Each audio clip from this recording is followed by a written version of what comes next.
Run गगन नभ खंड में ज्योत स्वरूपी रहयो पार। पन मथुरा कछ पेद नहीं गुरे अरे जन पर तक हर। पन मथुरा कछ पेद नहीं गुरे अरे जन पर तक हर। सतनाम श्री वाहिगुरु साहिब जियो। सोरठ महला पंजवा। कर दूजा चौपदे एक ओंकार सतगुर प्रसाद। एक पिता एकस के हम बारक तू मेरा गुर हाई। एक पिता एकस के हम बारक तू मेरा गुर हाई।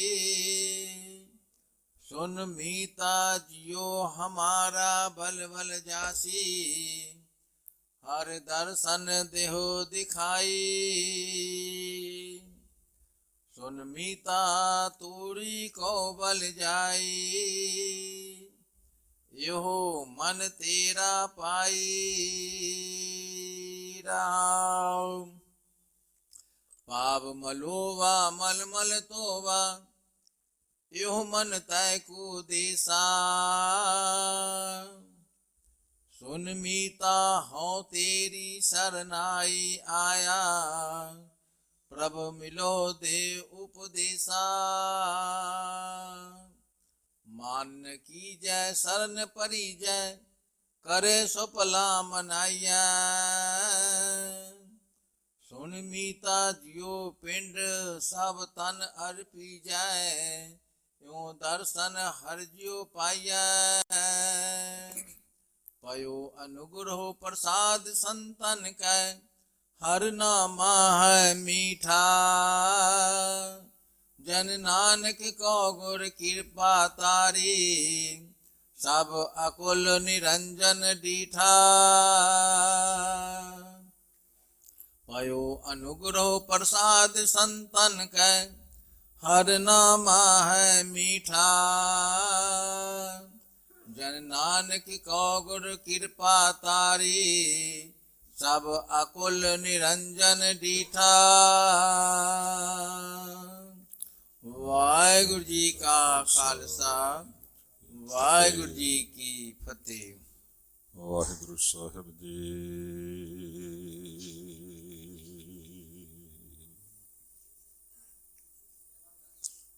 कोई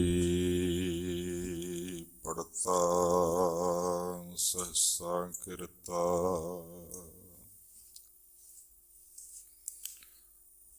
कोई पढ़े पुराना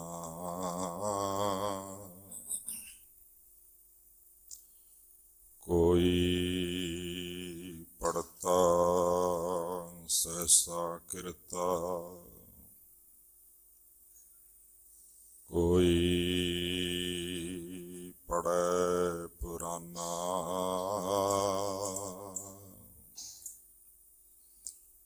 कोई नाम जपे जप माली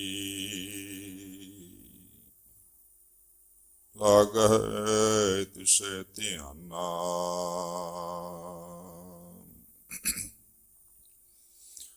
अब ही कब ही किछु न जाना तेरा एको नाम पछाना।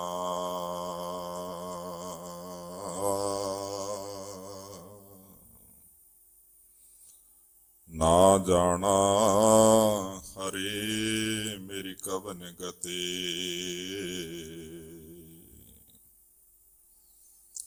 हम मूर्ख अज्ञान शरण प्रभ तेरी ਕਰ ਕਿਰਪਾ ਰਾਖੋ ਮੇਰੀ ਲਾਜ ਪਤੇ। ਹਮ ਮੂਰਖ ਅਗਿਆਨ ਸ਼ਰਨ ਪ੍ਰਭ ਤੇਰੀ। ਕਰ ਕਿਰਪਾ ਰਾਖੋ ਮੇਰੀ ਲਾਜ ਪਤੇ। ਹਰ ਕੀ ਵਡਿਆਈ ਹਾਂ ਆਖ ਨਾ ਸਾਕਾਂ। ਹਉ ਮੂਰਖ ਮੁਗਧ ਨੀਚਾਣ। ਜਨ ਨਾਨਕ ਕੋ ਹਰਿ ਬਖਸ਼ ਲੈ ਮੇਰੇ ਸੁਆਮੀ। ਸ਼ਰਨਾਗਤ ਪਿਆ ਅਜਾਣ।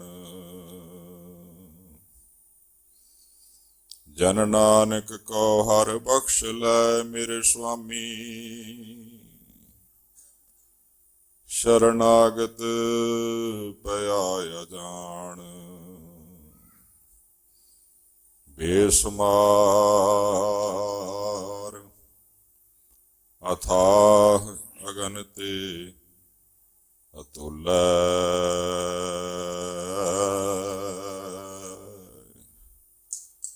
ਜਿਉ ਬੁਲਾਵਹੁ ਤਿਉ ਨਾਨਕ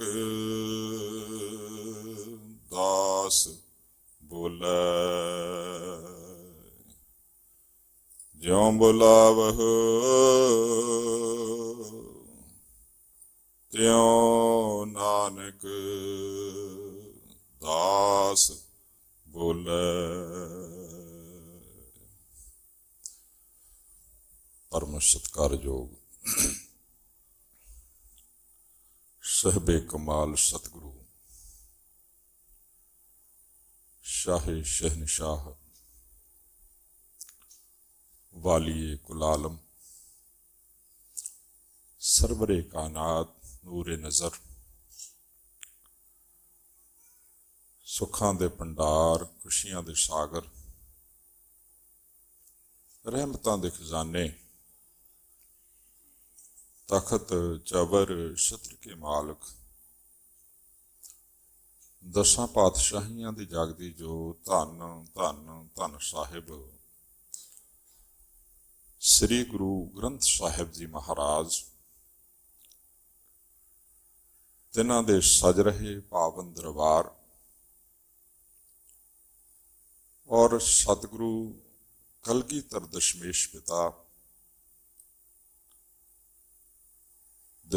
ਪਿਤਾ ਸਤਿਗੁਰੂ ਜੀ ਦੇ ਪਾਵਨ ਪਵਿੱਤਰ ਪ੍ਰਕਾਸ਼ ਸਥਾਨ ਪ੍ਰਗਟ ਸਥਾਨ ਤੇ ਸਤਿਗੁਰੂ ਸੱਚੇ ਪਾਤਸ਼ਾਹ ਜੀ ਦੀ ਪਾਵਨ ਗੋਦੀ, ਜਿਸ ਗੋਦੀ ਦਾ ਆਨੰਦ ਮਾਣ ਰਹੀ ਗੁਰੂ ਪਿਆਰੀ, ਗੁਰੂ ਸਵਾਰੀ, ਗੁਰੂ ਰੂਪ, ਗੁਰੂ ਖਾਲਸਾ ਸਾਧ ਸੰਗਤ ਜੀਓ, ਵੱਡੇ ਭਾਗਾਂ ਵਾਲੇ ਹੋ। ਸਤਿਗੁਰੂ ਸੱਚੇ ਪਾਤਸ਼ਾਹ ਜੀ ਨੇ ਬਖਸ਼ਿਸ਼ ਕੀਤੀ ਹੈ ਸਾਨੂੰ ਆਪਣੀ ਗੋਦੀ ਵਿੱਚ ਬਿਠਾ ਕਰਕੇ ਪਿਆਰ, ਪ੍ਰੇਮ, ਸਤਿਕਾਰ ਔਰ ਸਤਿਕਾਰ ਸਹਿਤ ਨਾਮ ਦੀ ਬਖਸ਼ਿਸ਼ ਕਰ ਰਹੇ ਹਨ। ਆਓ ਸਤਿਗੁਰੂ ਸੱਚੇ ਪਾਤਸ਼ਾਹ ਜੀ ਦੀ ਪਾਵਨ ਬਾਣੀ, ਜੋ ਇਸ ਸਥਾਨ ਦੀ ਮਰਜ਼ਾਦਾ ਹੈ, ਉਸ ਮਰਜ਼ਾਦਾ ਦੇ ਅਨੁਸਾਰ ਸਤਿਗੁਰੂ ਸੱਚੇ ਪਾਤਸ਼ਾਹ ਜੀ ਦੇ ਵਚਨ ਵਿਚਾਰਨਯੋਗ ਹੋਈਏ। ਉਸ ਦੇ ਲਈ ਸਭ ਤੋਂ ਪਹਿਲਾਂ ਸਤਿਗੁਰੂ ਸੱਚੇ ਪਾਤਸ਼ਾਹ ਧੰਨ ਗੁਰੂ ਗੋਬਿੰਦ ਸਿੰਘ ਮਹਾਰਾਜ, ਧੰਨ ਗੁਰੂ ਗ੍ਰੰਥ ਸਾਹਿਬ ਮਹਾਰਾਜ ਜੀ ਦੇ ਚਰਨਾਂ ਦੇ ਵਿੱਚ ਆਪਣਾ ਸੀਸ ਝੁਕਾਈਏ। ਬੜੇ ਪਿਆਰ ਸਤਿਕਾਰ ਦੇ ਨਾਲ ਨਿਮਰਤਾ ਸਹਿਤ ਹਿਰਦੇ ਵਿੱਚ ਇਹ ਬੇਨਤੀ ਕਰੀਏ, ਮਹਾਰਾਜ ਕਿਰਪਾ ਕਰਿਓ, ਜਿੰਨਾ ਆਪ ਜੀ ਨੇ ਸਮਾਂ ਬਖਸ਼ਿਸ਼ ਕੀਤਾ ਹੈ ਉਹ ਬਖਸ਼ਿਸ਼ ਕਰਦਿਆਂ ਹੋਇਆਂ ਸਤਿਗੁਰੂ ਸੱਚੇ ਪਾਤਸ਼ਾਹ ਜੀ ਆਪਣੇ ਚਰਨਾਂ ਦੇ ਨਾਲ ਜੋੜ ਕਰਕੇ ਰੱਖਿਓ। ਔਰ ਨਾਲ ਹੀ ਇਹ ਅਰਦਾਸ ਕਰਦਿਆਂ ਹੋਇਆਂ ਸਤਿਗੁਰੂ ਸੱਚੇ ਪਾਤਸ਼ਾਹ ਜੀ ਦੇ ਪਾਸੋਂ ਨਾਮ ਦੀ ਦਾਤ ਮੰਗਣ ਦੀ ਮਹਾਰਾਜ ਜੀ ਦੇ ਚਰਨਾਂ ਦੇ ਵਿੱਚ ਬੇਨਤੀ ਕਰੀਏ। ਔਰ ਇਸ ਬੇਨਤੀ ਨੂੰ ਕਰਦਿਆਂ ਹੋਇਆਂ ਬੜੇ ਪਿਆਰ ਸਤਿਕਾਰ ਸਹਿਤ ਸੀਸ ਨੂੰ ਝੁਕਾਉਂਦਿਆਂ ਹੋਇਆਂ ਉਚਾਰਨ ਕਰੋ ਜੀ, ਵਾਹਿਗੁਰੂ ਜੀ ਕਾ ਖਾਲਸਾ, ਵਾਹਿਗੁਰੂ ਜੀ ਕੀ ਫਤਿਹ। ਆਮ ਕਰਕੇ ਦੇਖਿਆ ਹੈ, ਜਿਸ ਸਮੇਂ ਨਾਮ ਜਪਣ ਦੀ ਗੱਲ ਆਉਂਦੀ ਹੈ, ਜਿਸ ਸਮੇਂ ਫਤਿਹ ਬੁਲਾਉਣ ਦੀ ਗੱਲ ਆਉਂਦੀ ਹੈ, ਜਿਸ ਸਮੇਂ ਸਤਿਗੁਰੂ ਸੱਚੇ ਪਾਤਸ਼ਾਹ ਜੀ ਦਾ ਨਾਮ ਉਚਾਰਨ ਕਰਨ ਦੀ ਗੱਲ ਇਸ ਰਸਨਾ ਤੋਂ ਆਉਂਦੀ ਹੈ, ਤੇ ਉਸ ਸਮੇਂ ਇਸ ਰਸਨਾ ਦੀ ਆਵਾਜ਼, ਇਸ ਜੀਭਾ ਦੀ ਆਵਾਜ਼ ਬੜੀ ਮੱਧਮ ਪੈ ਜਾਇਆ ਕਰਦੀ ਹੈ। ਪਾਤਸ਼ਾਹ ਜੀ ਇੱਕ ਬਖਸ਼ਿਸ਼ ਕਰਦੇ ਨੇ, ਕਹਿੰਦੇ ਇਹ ਰਸਨਾ, ਇਹ ਜੀਭਾ, ਕਿਉਂਕਿ ਗੁਰਦੇਵ ਪਾਤਸ਼ਾਹ ਜੀ ਨੇ ਬਾਣੀ ਦੇ ਵਿੱਚ ਜਿੱਥੇ ਸਾਡੇ ਮਨ ਨੂੰ ਉਪਦੇਸ਼ ਦਿੱਤਾ ਹੈ, ਸਾਡੀ ਬੁੱਧੀ ਨੂੰ ਉਪਦੇਸ਼ ਦਿੱਤਾ ਹੈ, ਉੱਥੇ ਸਾਡੇ ਸਰੀਰ ਦੇ ਅੰਗ ਅੰਗ ਨੂੰ ਉਪਦੇਸ਼ ਦਿੱਤਾ ਹੈ। ਕਿਉਂਕਿ ਸਰੀਰ ਦੀ ਮਰਜ਼ਾਦਾ ਬਣਦੀ ਹੀ ਤਾਂ ਹੈ ਜੇ ਸਾਰੇ ਅੰਗ ਆਪਣੀ ਮਰਜ਼ਾਦਾ ਦੇ ਅਨੁਸਾਰ ਕੰਮ ਕਰਨਗੇ। ਇੱਕ ਵੀ ਸਰੀਰ ਦਾ ਅੰਗ ਜਿਹੜਾ ਹੈ ਮਰਜ਼ਾਦਾ ਤੋਂ ਬਾਹਰ ਚਲਾ ਜਾਵੇ, ਸਰੀਰ ਦੀ ਬਣਤਰ ਤੋਂ ਬਾਹਰ ਚਲਾ ਜਾਵੇ, ਮਰਜ਼ਾਦਾ ਭੰਗ ਹੋ ਗਈ ਤੇ ਜੀਵਨ ਵੀ ਵਿਅਰਥ ਹੋਇਆ ਕਰਦਾ ਹੈ। ਹਰ ਉਪਦੇਸ਼ ਸਤਿਗੁਰੂ ਸੱਚੇ ਪਾਤਸ਼ਾਹ ਜੀ ਨੇ ਹਰ ਅੰਗ ਦੇ ਲਈ ਬਖਸ਼ਿਸ਼ ਕੀਤਾ ਹੈ। ਉੱਥੇ ਰਸਨਾ ਦੇ ਲਈ ਇੱਕ ਉਪਦੇਸ਼ ਬਖਸ਼ਿਸ਼ ਕਰਦੇ ਨੇ। ਮਹਾਰਾਜ ਜੀ ਕਹਿੰਦੇ ਇਹ ਰਸਨਾ, ਤੇਰੀ ਹਾਲਤ ਇਸ ਕਦਰ ਵਿਗੜ ਚੁੱਕੀ ਹੈ ਕਿ ਜਿਸ ਸਮੇਂ ਤੈਨੂੰ ਪਦਾਰਥਾਂ ਦੀ ਭੁੱਖ ਹੋਇਆ ਕਰਦੀ ਹੈ, ਤੂੰ ਪਦਾਰਥ ਛਕਣ ਦੇ ਲਈ ਉਤਾਵਲੀ ਹੁੰਨੀ ਆ, ਜਾਂ ਪਦਾਰਥਾਂ ਦੇ ਵਿੱਚੋਂ ਰਸ ਲੈਣ ਦੇ ਲਈ ਉਤਾਵਲੀ ਹੁੰਨੀ ਆ, ਤੇ ਤੈਨੂੰ ਮਿੱਠੇ ਪਦਾਰਥ ਬੜੇ ਚੰਗੇ ਲੱਗਦੇ ਨੇ। ਬੜੀ ਇੱਛਾ ਧਾਰਨ ਕਰਕੇ ਮਿੱਠੇ ਪਦਾਰਥਾਂ ਨੂੰ ਛਕਦੀ ਹੈ। ਆਪਾਂ ਦੇਖੀਏ,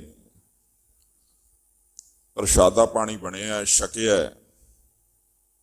ਪੇਟ ਦੀ ਤ੍ਰਿਪਤੀ ਹੋ ਗਈ ਹੈ, ਪਰ ਰਸਨਾ ਦੀ ਤ੍ਰਿਪਤੀ ਕੋਈ ਨਹੀਂ। ਪ੍ਰਸ਼ਾਦਾ ਛਕਿਆ, ਕਿਸੇ ਦੇ ਘਰ ਗਏ ਹਾਂ, ਰੱਜ ਕਰਕੇ ਪ੍ਰਸ਼ਾਦਾ ਛਕਾਇਆ ਹੈ, ਫਤਿਹ ਕਰ ਦਿੱਤੀ ਹੈ ਵੀ ਹੁਣ ਪ੍ਰਸ਼ਾਦਾ ਅੱਗੇ ਹੋਰ ਨਹੀਂ ਛਕਣਾ। ਲੇਕਿਨ ਫਿਰ ਉਹ ਘਰ ਵਾਲਾ ਜਾਂ ਪ੍ਰੇਮੀ ਆਣ ਕਰਕੇ ਕਹਿੰਦਾ ਹੈ ਵੀ ਆਹ ਮਿੱਠਾ ਤੁਹਾਡੇ ਲਈ ਬਣਾਇਆ ਹੈ, ਇਹ ਮਿੱਠਾ ਪਦਾਰਥ ਜਿਹੜਾ ਬਣਾਇਆ ਹੈ ਨਾ, ਇਹ ਤੁਹਾਡੇ ਛਕਣ ਦੇ ਲਈ ਹੈ। ਅਸੀਂ ਅੱਗੋਂ ਇਹ ਵੀ ਕਹਿ ਦਈਏ ਵੀ ਅਸੀਂ ਰੱਜ ਚੁੱਕੇ ਹਾਂ, ਤ੍ਰਿਪਤੀ ਹੋ ਗਈ ਹੈ, ਤੇ ਫਿਰ ਉਹ ਕਹਿੰਦਾ ਥੋੜਾ ਜਿਹਾ ਸਵਾਦ ਵਾਸਤੇ ਤਾਂ ਚੱਖ ਲਵੋ। ਪੇਟ ਦੀ ਤ੍ਰਿਪਤੀ ਹੈ ਪਰ ਰਸਨਾ ਦੀ ਤ੍ਰਿਪਤੀ ਨਹੀਂ। ਸਵਾਦ ਵਾਸਤੇ ਅਸੀਂ ਫੇਰ ਚੱਕ ਲੈਂਦੇ, ਕਿਉਂਕਿ ਸਵਾਦ ਰਸਨਾ ਲੈਂਦੀ ਹੈ, ਪੇਟ ਨਹੀਂ ਲੈਂਦਾ। ਸਾਡਾ ਸਰੀਰ ਦਾ ਅੰਗ ਹੈ ਪੇਟ, ਪੇਟ ਸਵਾਦ ਨਹੀਂ ਲੈਂਦਾ। ਪੇਟ ਆਪਣੀ ਤ੍ਰਿਪਤੀ ਕਰਦਾ ਹੈ, ਉਸਨੂੰ ਅੰਨ ਮਿਲੇ, ਉਸਨੂੰ ਜਲ ਮਿਲੇ। ਰਸਨਾ ਸਵਾਦ ਲੈਂਦੀ ਹੈ। ਕਹਿੰਦੇ ਥੋੜਾ ਸਵਾਦ ਲਈ ਛਕ ਹੀ ਲੈਂਦੇ ਹਾਂ ਮਿੱਠਾ ਪਦਾਰਥ ਜੋ ਹੋਇਆ। ਤੇ ਨਾਲ ਹੀ ਕਹਿੰਦੇ ਨੇ ਜਦੋਂ ਤੈਨੂੰ ਸਤ ਦੀ ਗੱਲ ਕਰਨ ਦੀ, ਭਾਵ ਨਾਮ ਜਪਣ ਦੀ ਗੱਲ ਆਉਂਦੀ ਹੈ ਨਾ, ਇਹ ਰਸਨਾ ਤੈਨੂੰ ਮੌਤ ਪੈ ਜਾਂਦੀ ਹੈ। ਕਿਤੇ ਲੜਾਈ ਹੋਵੇ, ਜਿਹੜੀ ਰਸਨਾ ਗੁਰੂ ਘਰ ਦੇ ਵਿੱਚ ਆਣ ਕਰਕੇ ਨਾਮ ਨਹੀਂ ਜਪਦੀ, ਫਤਿਹ ਨਹੀਂ ਬੁਲਾਉਂਦੀ, ਕਿਤੇ ਲੜਾਈ ਦੀ ਗੱਲ ਹੋਵੇ, ਆਪਾਂ ਦੇਖੀਏ ਨਾ, ਆਮ ਕਰਕੇ ਕਹਿੰਦੇ ਨੇ ਬੇਇਨਸਾਨ ਨਾ ਕਿਸੇ ਪਹਿਲੋਂ ਗੱਲ ਕਰਨ ਤੋਂ ਤਾਂ ਡਰਦਾ, ਜਦੋਂ ਲੜਾਈ ਦੀ ਗੱਲ ਹੋਵੇ ਨਾ, ਲੜਨ ਦੇ ਲਈ ਅੱਗੇ ਆ ਜਾਂਦਾ। ਉਹ ਰਸਨਾ ਦੀ ਗੱਲ ਹੋਇਆ ਕਰਦੀ ਹੈ, ਫਿਰ ਚੀਕ ਚੀਕ ਕਰਕੇ ਲੜਾਈਆਂ ਕਰਦੀ ਹੈ। ਪਰ ਜਿਹੜੇ ਸ਼ੁੱਧ ਅੱਖਰ ਨੇ, ਜਿਹੜੀ ਸ਼ੁੱਧ ਬੁੱਧੀ ਹੈ, ਉਸ ਨੂੰ ਇਹ ਰਸਨਾ ਧਾਰਨ ਨਹੀਂ ਕਰਦੀ। ਮਹਾਰਾਜ ਜੀ ਦੇ ਵਚਨ ਨੇ, ਹੇ ਜੇਵੇ ਹੇ ਰਸਗੇ ਮਦਰ ਪ੍ਰੇਤਵੰ ਸਤ ਹਤੰ ਪਰਮਗਾਦੰ ਅਵਰਤ ਇਥੇ ਸ਼ੁੱਧ ਅਸ਼ਰਣ ਹੈ।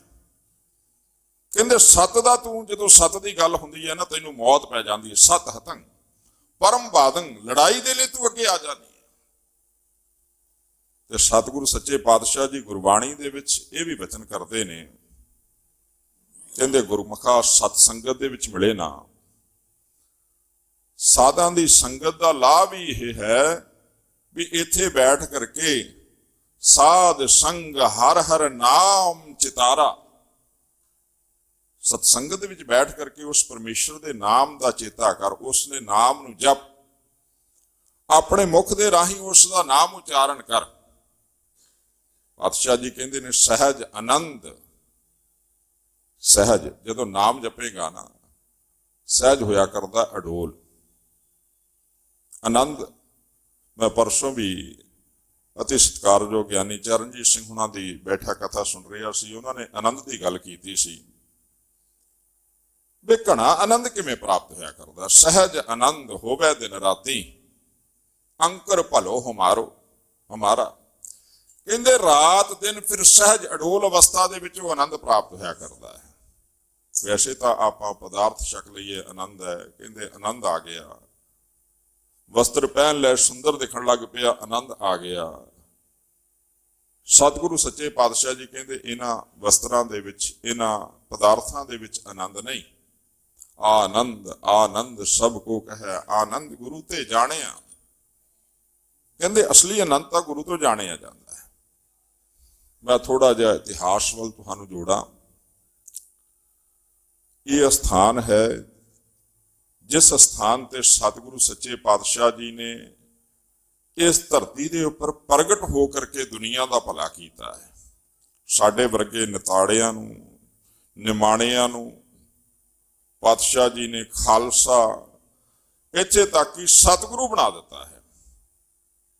ਪਾਤਸ਼ਾਹ ਜੀ ਗੁਰਬਾਣੀ ਦੇ ਵਿੱਚ ਵਚਨ ਕਰਦੇ ਨੇ ਨਾ, ਧੰਨ ਗੁਰੂ ਗੋਬਿੰਦ ਸਿੰਘ ਮਹਾਰਾਜ ਜੀ ਦੇ ਵਚਨ ਨੇ, ਖਾਲਸਾ ਮੇਰਾ ਸਤਿਗੁਰ ਪੂਰਾ। ਮੈਨੂੰ ਯਾਦ ਆ ਗਿਆ, ਕਹਿੰਦੇ ਕੋਈ ਗੁਰਮੁਖ ਖੜਾ ਸੀ ਤੇ ਕੋਈ ਉੱਥੇ ਪਖੰਡੀ ਬਾਬਾ ਆਇਆ ਤੇ ਜਿਹੜੇ ਪਖੰਡੀ ਦੇ ਚੇਲੇ ਸਨ ਨਾ, ਸਾਰੇ ਹੀ ਉਸ ਨੂੰ ਮੱਥਾ ਟੇਕਣ ਲੱਗ ਪਏ। ਤੇ ਜਿਹੜਾ ਉਹ ਗੁਰਮੁਖ ਸੀ, ਪੂਰਨ ਰੀਤ ਦੇ ਵਿੱਚ ਸਤਿਗੁਰੂ ਸੱਚੇ ਪਾਤਸ਼ਾਹ ਜੀ ਨੂੰ ਸਮਰਪਿਤ ਸੀ, ਉਹ ਖੜਾ ਰਿਹਾ। ਬਾਕੀਆਂ ਨੇ ਮੱਥਾ ਟੇਕਿਆ, ਬੈਠ ਗਏ ਮੱਥਾ ਟੇਕ ਕਰਕੇ। ਉਹ ਪਖੰਡੀ, ਉਹ ਹੰਕਾਰੀ ਕਹਿਣ ਲੱਗਾ, ਭਲਿਆ ਤੂੰ ਮੈਨੂੰ ਮੱਥਾ ਨਹੀਂ ਟੇਕਿਆ। ਕਹਿਣ ਲੱਗਾ ਤੈਨੂੰ ਮੱਥਾ ਕਿਉਂ ਟੇਕਾਂ? ਕਹਿਣ ਲੱਗਾ ਇਸ ਕਰਕੇ ਕਿਉਂਕਿ ਮੈਨੂੰ ਇਹ ਲੋਕ ਆਪਣਾ ਪਿਤਾ ਮੰਨਦੇ ਨੇ, ਆਪਣਾ ਸਤਿਗੁਰੂ ਮੰਨਦੇ ਨੇ। ਕਹਿੰਦਾ ਫਿਰ ਸਤਿਗੁਰੂ ਕਿਸੇ ਨੂੰ ਮੱਥਾ ਟੇਕਦਾ? ਕਹਿੰਦੇ ਨਹੀਂ, ਸਤਿਗੁਰੂ ਮੈਂ ਥੋੜੀ ਨਾ ਕਿਸੇ ਨੂੰ ਮੱਥਾ ਟੇਕਦਾ। ਕਹਿੰਦੇ ਮੇਰੇ ਗੁਰੂ ਨੇ ਵੀ ਮੈਨੂੰ ਸਤਿਗੁਰੂ ਬਣਾਇਆ ਹੈ, ਮੈਂ ਕਿਉਂ ਮੱਥਾ ਟੇਕਾਂ? ਮੈਂ ਟੇਕਾਂਗਾ ਪੂਰਨ ਸਤਿਗੁਰੂ ਸੱਚੇ ਪਾਤਸ਼ਾਹ ਜੀ ਦੇ ਚਰਨਾਂ ਦੇ ਵਿੱਚ। ਖਾਲਸਾ ਮੇਰਾ ਸਤਿਗੁਰੂ ਪੂਰਾ, ਮੈਂ ਵੀ ਸਤਿਗੁਰੂ ਹਾਂ। ਮੈਂ ਟੇਕਾਂਗਾ ਉਸ ਸੰਸਾਰ ਦੇ ਵਾਲੀ ਵਾਰਸ ਜੋ ਨੇ ਪ੍ਰਮਾਤਮਾ, ਉਸ ਦੇ ਚਰਨਾਂ ਦੇ ਵਿੱਚ ਜਾ ਕਰਕੇ। ਤੇਰੇ ਵਰਗੇ ਪਖੰਡੀਆਂ ਦੇ ਚਰਨਾਂ ਦੇ ਉੱਪਰ ਮੱਥਾ ਕਿਉਂ ਟੇਕਾਂ? ਧੰਨ ਗੁਰੂ ਗੋਬਿੰਦ ਸਿੰਘ ਮਹਾਰਾਜ ਜੀ ਇੱਥੇ ਪ੍ਰਗਟ ਹੋਏ ਨੇ। ਮਹਾਰਾਜ ਜੀ ਨੇ ਸਾਡੀ ਸੁਰਤੀ, ਬਿਰਤੀ, ਬੁੱਧੀ, ਮਨ ਜਿਹੜਾ ਪਖੰਡਾ ਵਹਿਮਾਂ ਭਰਮਾਂ ਦੇ ਵਿੱਚ ਪਿਆ ਸੀ ਨਾ, ਉਸ ਨੂੰ ਇਹਨਾਂ ਵਹਿਮਾਂ ਪਖੰਡਾਂ ਦੇ ਨਾਲ ਤੋੜ ਕਰਕੇ ਉਸ ਨਿਰੰਕਾਰ ਦੇ ਨਾਲ ਜੋੜ ਦਿੱਤਾ ਹੈ। ਸਤਿਗੁਰੂ ਸੱਚੇ ਪਾਤਸ਼ਾਹ ਜੀ ਬਾਲਕ ਅਵਸਥਾ ਇੱਥੇ ਬਤੀਤ ਕਰਦੇ ਨੇ ਤੇ ਪਿਤਾ ਗੁਰੂ ਤੇਗ ਬਹਾਦਰ ਮਹਾਰਾਜ ਜੀ ਨੇ ਇਹ ਹੁਕਮ ਕੀਤਾ ਸੀ ਵੀ ਜਿੰਨੀ ਦੇਰ ਤੱਕ ਅਸੀਂ ਨਾ ਬੁਲਾਈਏ ਤੁਸੀਂ ਸਾਡੇ ਕੋਲ ਆਉਣਾ ਨਹੀਂ। ਇੱਕ ਦਿਨ ਕਈ ਸਾਲਾਂ ਪਿੱਛੋਂ ਗੁਰੂ ਤੇਗ ਬਹਾਦਰ ਮਹਾਰਾਜ ਜੀ ਦਾ ਹੁਕਮ ਆਇਆ ਹੈ ਵੀ ਤੁਸੀਂ ਹੁਣ ਅਨੰਦਪੁਰ ਸਾਹਿਬ ਆ ਸਕਦੇ ਹੋ। ਔਰ ਉਸ ਸਮੇਂ ਅਨੰਦਪੁਰ ਸਾਹਿਬ ਦਾ ਨਾਮ ਸੀ ਚੱਕ ਨਾਨਕੀ। ਪਹਿਲੋਂ ਇਸ ਨਗਰ ਦਾ ਨਾਮ ਸੀ ਮਾਖੋਵਾਲ, ਫਿਰ ਆਇਆ ਨਾਮ ਚੱਕ ਨਾਨਕੀ। ਗੁਰੂ ਤੇਗ ਬਹਾਦਰ ਮਹਾਰਾਜ ਜੀ ਨੇ ਆਪਣੇ ਅਤੀ ਸਤਿਕਾਰਤ ਮਾਤਾ ਜੀ, ਮਾਤਾ ਨਾਨਕੀ ਜੀ ਦੇ ਨਾਮ ਦੇ ਉੱਪਰ ਉਸ ਸਥਾਨ ਦਾ ਨਾਮ ਰੱਖਿਆ। ਧੰਨ ਗੁਰੂ ਗੋਬਿੰਦ ਰਾਏ ਬਾਲਕ ਅਵਸਥਾ ਦੇ ਵਿੱਚ ਇਸ ਧਰਤੀ ਨੂੰ ਤਿਆਗ ਕਰਕੇ ਜਾ ਰਹੇ ਨੇ। ਜਦੋਂ ਇੱਥੇ ਆਈਦਾ ਹੈ, ਇੱਥੇ ਆਣ ਕਰਕੇ ਮਨ ਦੇ ਵਿੱਚ ਇੱਕ ਗੱਲ ਤਾਂ ਜ਼ਰੂਰ ਆਉਂਦੀ ਹੈ ਵੀ ਜਿਹੜੀ ਇੱਥੇ ਦੀ ਸੰਗਤ ਸੀ, ਜਿਸ ਨੇ ਸਤਿਗੁਰੂ ਸੱਚੇ ਪਾਤਸ਼ਾਹ ਜੀ ਦੇ ਚੋਜ ਆਪਣੇ ਨੇਤਰਾਂ ਦੇ ਨਾਲ ਤੱਕੇ ਸਨ, ਕਿਉਂਕਿ ਬੱਚਾ ਸਾਰਿਆਂ ਨੂੰ ਪਿਆਰਾ ਹੁੰਦਾ ਹੈ। ਔਰ ਇਹ ਤਾਂ ਸਤਿਗੁਰੂ ਸੱਚੇ ਪਾਤਸ਼ਾਹ ਜੀ ਨੇ ਬਚਪਨ ਦੇ ਵਿੱਚ ਚੋਜ ਕੀਤੇ ਨੇ, ਇੱਥੇ ਕੌਤਕ ਕੀਤੇ ਨੇ, ਤੇ ਉਹਨਾਂ ਦੀ ਉਸ ਸਮੇਂ ਕੀ ਹਾਲਤ ਰਹੀ ਹੋਵੇਗੀ। ਇਤਿਹਾਸ ਦੇ ਵਿੱਚ ਪੜ੍ਹਿਆ ਹੈ, ਕਈ ਗੁਰਮੁਖ ਤਾਂ ਨਾਲ ਹੀ ਤੁਰ ਪਏ ਨੇ, ਨਾਲ ਤੁਰੇ ਨਹੀਂ ਬਲਕਿ ਸਾਰੀ ਜ਼ਿੰਦਗੀ ਸਤਿਗੁਰੂ ਸੱਚੇ ਪਾਤਸ਼ਾਹ ਜੀ ਦੇ ਲੇਖੇ ਲਾ ਦਿੱਤੀ ਹੈ। ਆਖਿਰਕਾਰ ਇੱਥੋਂ ਚੱਲੇ ਨੇ, ਮੰਜ਼ਲਾਂ ਮਾਰਦਿਆਂ ਹੋਇਆਂ, ਰਸਤਿਆਂ ਦੇ ਵਿੱਚ ਸੰਗਤਾਂ ਨੂੰ ਉਤਾਰਦਿਆਂ ਹੋਇਆਂ ਅਨੰਦਪੁਰ ਸਾਹਿਬ ਦੀ ਧਰਤੀ ਤੇ ਪਹੁੰਚੇ ਨੇ। ਜਿਸ ਸਮੇਂ ਅਨੰਦਪੁਰ ਸਾਹਿਬ ਦੀ ਧਰਤੀ ਦੀ ਜੂਹ ਆਈ ਹੈ ਨਾ, ਸੀਮਾ ਆਈ ਹੈ, ਤੇ ਸਭ ਤੋਂ ਪਹਿਲਾਂ ਉੱਥੇ ਰੋਕ ਕਰਕੇ ਨਮਸਕਾਰ ਕੀਤੀ ਹੈ। ਇਹ ਮੇਰੇ ਗੁਰਦੇਵ ਪਿਤਾ ਧੰਨ ਗੁਰੂ ਤੇਗ ਬਹਾਦਰ ਮਹਾਰਾਜ ਜੀ ਦਾ ਆਪਣੇ ਹੱਥੀਂ ਵਸਾਇਆ ਹੋਇਆ ਸਥਾਨ ਹੈ। ਜੂਹ ਦੇ ਵਿੱਚ ਅੱਜ ਨਮਸਕਾਰ ਕੀਤੀ ਹੈ ਤੇ ਦਾਖਲ ਹੋਏ ਨੇ ਉਸ ਸ਼ਹਿਰ ਦੇ ਵਿੱਚ। ਸਾਹਮਣੇ ਆਏ ਨੇ ਗੁਰਦੇਵ ਪਾਤਸ਼ਾਹ ਤੇ ਧੰਨ ਗੁਰੂ ਗੋਬਿੰਦ ਸਿੰਘ ਮਹਾਰਾਜ ਜੀ ਬਾਲਕ ਅਵਸਥਾ ਦੇ ਵਿੱਚ ਨੇ, ਗੋਬਿੰਦ ਰਾਏ ਦੇ ਰੂਪ ਦੇ ਵਿੱਚ। ਅੱਜ ਜਾ ਕਰਕੇ ਚਰਨ ਪਕੜੇ ਨੇ, ਨਮਸਕਾਰ ਕੀਤੀ ਗੁਰੂ ਤੇਗ ਬਹਾਦਰ ਮਹਾਰਾਜ ਜੀ ਦੇ ਚਰਨਾਂ ਦੇ ਵਿੱਚ, ਔਰ ਸਿੱਧੇ ਖੜੇ ਹੋ ਕਰਕੇ ਫਿਰ ਹੱਥ ਜੋੜੇ ਹੋਏ ਨੇ ਤੇ ਇੱਕ ਵਚਨ ਮੁਖ ਦੇ ਵਿੱਚੋਂ ਕਿਹਾ, ਕਹਿਣ ਲੱਗੇ, ਕਹਿੰਦੇ ਆਨੰਦ ਭਇਆ ਮੇਰੀ ਮਾਏ ਸਤਿਗੁਰੂ ਮੈਂ ਪਾਇਆ। ਅੱਜ ਆਨੰਦ ਆਇਆ ਹੈ। ਤੇ ਕਈ ਵਿਦਵਾਨ ਪੁਰਸ਼ਾਂ ਨੇ ਤਾਂ ਇਹ ਵੀ ਕਥਨ ਕਰ ਦਿੱਤਾ, ਕਹਿੰਦੇ ਉਸੇ ਦਿਨ ਤੋਂ ਉਸ ਧਰਤੀ ਦਾ ਨਾਮ ਹੀ ਅਨੰਦਪੁਰ ਸਾਹਿਬ ਦੀ ਧਰਤੀ ਰੱਖ ਦਿੱਤਾ ਗਿਆ। ਉਸ ਸ਼ਹਿਰ ਦਾ ਨਾਮ ਅਨੰਦਪੁਰ ਰੱਖ ਦਿੱਤਾ ਗਿਆ। ਆਨੰਦ ਇਹਨੂੰ ਕਹਿੰਦੇ ਨੇ। ਜਦੋਂ ਗੁਰਦੇਵ ਪਾਤਸ਼ਾਹ ਜੀ ਦੇ ਦਰਸ਼ਨ ਹੋਵਣ ਤੇ ਹਿਰਦੇ ਵਿੱਚ ਆਨੰਦ ਨਾ ਹੋਵੇ, ਖੁਸ਼ੀ ਨਾ ਹੋਵੇ, ਦੇਖੋ ਧਿਆਨ ਮਾਰੋ, ਖੁਸ਼ੀ ਕਈ ਪ੍ਰਕਾਰ ਦੀ ਹੋਇਆ ਕਰਦੀ ਹੈ। ਇੱਕ ਇਨਸਾਨ ਇਸ ਆਨੰਦ ਦੇ ਨਾਲ ਬਾਣੀ ਪੜ੍ਹਨ ਲੱਗ ਪੈਂਦਾ ਹੈ। ਇੱਕ ਇਨਸਾਨ ਇਸ ਆਨੰਦ ਦੇ ਰਾਹੀਂ ਸਤਿਗੁਰੂ ਸੱਚੇ ਪਾਤਸ਼ਾਹ ਜੀ ਤੋਂ ਪਾਸੋਂ ਕਿੰਨੀ ਸਮੇਂ ਵਿਛੜਿਆ ਹੋਇਆ ਸੀ, ਜਦੋਂ ਮਹਾਰਾਜ ਜੀ ਦੇ ਆਣ ਕਰਕੇ ਦਰਸ਼ਨ ਕੀਤੇ, ਉਹ ਆਨੰਦ ਅੱਖਾਂ ਰਾਹੀਂ ਫੁੱਟਣ ਲੱਗ ਪੈਂਦਾ ਹੈ।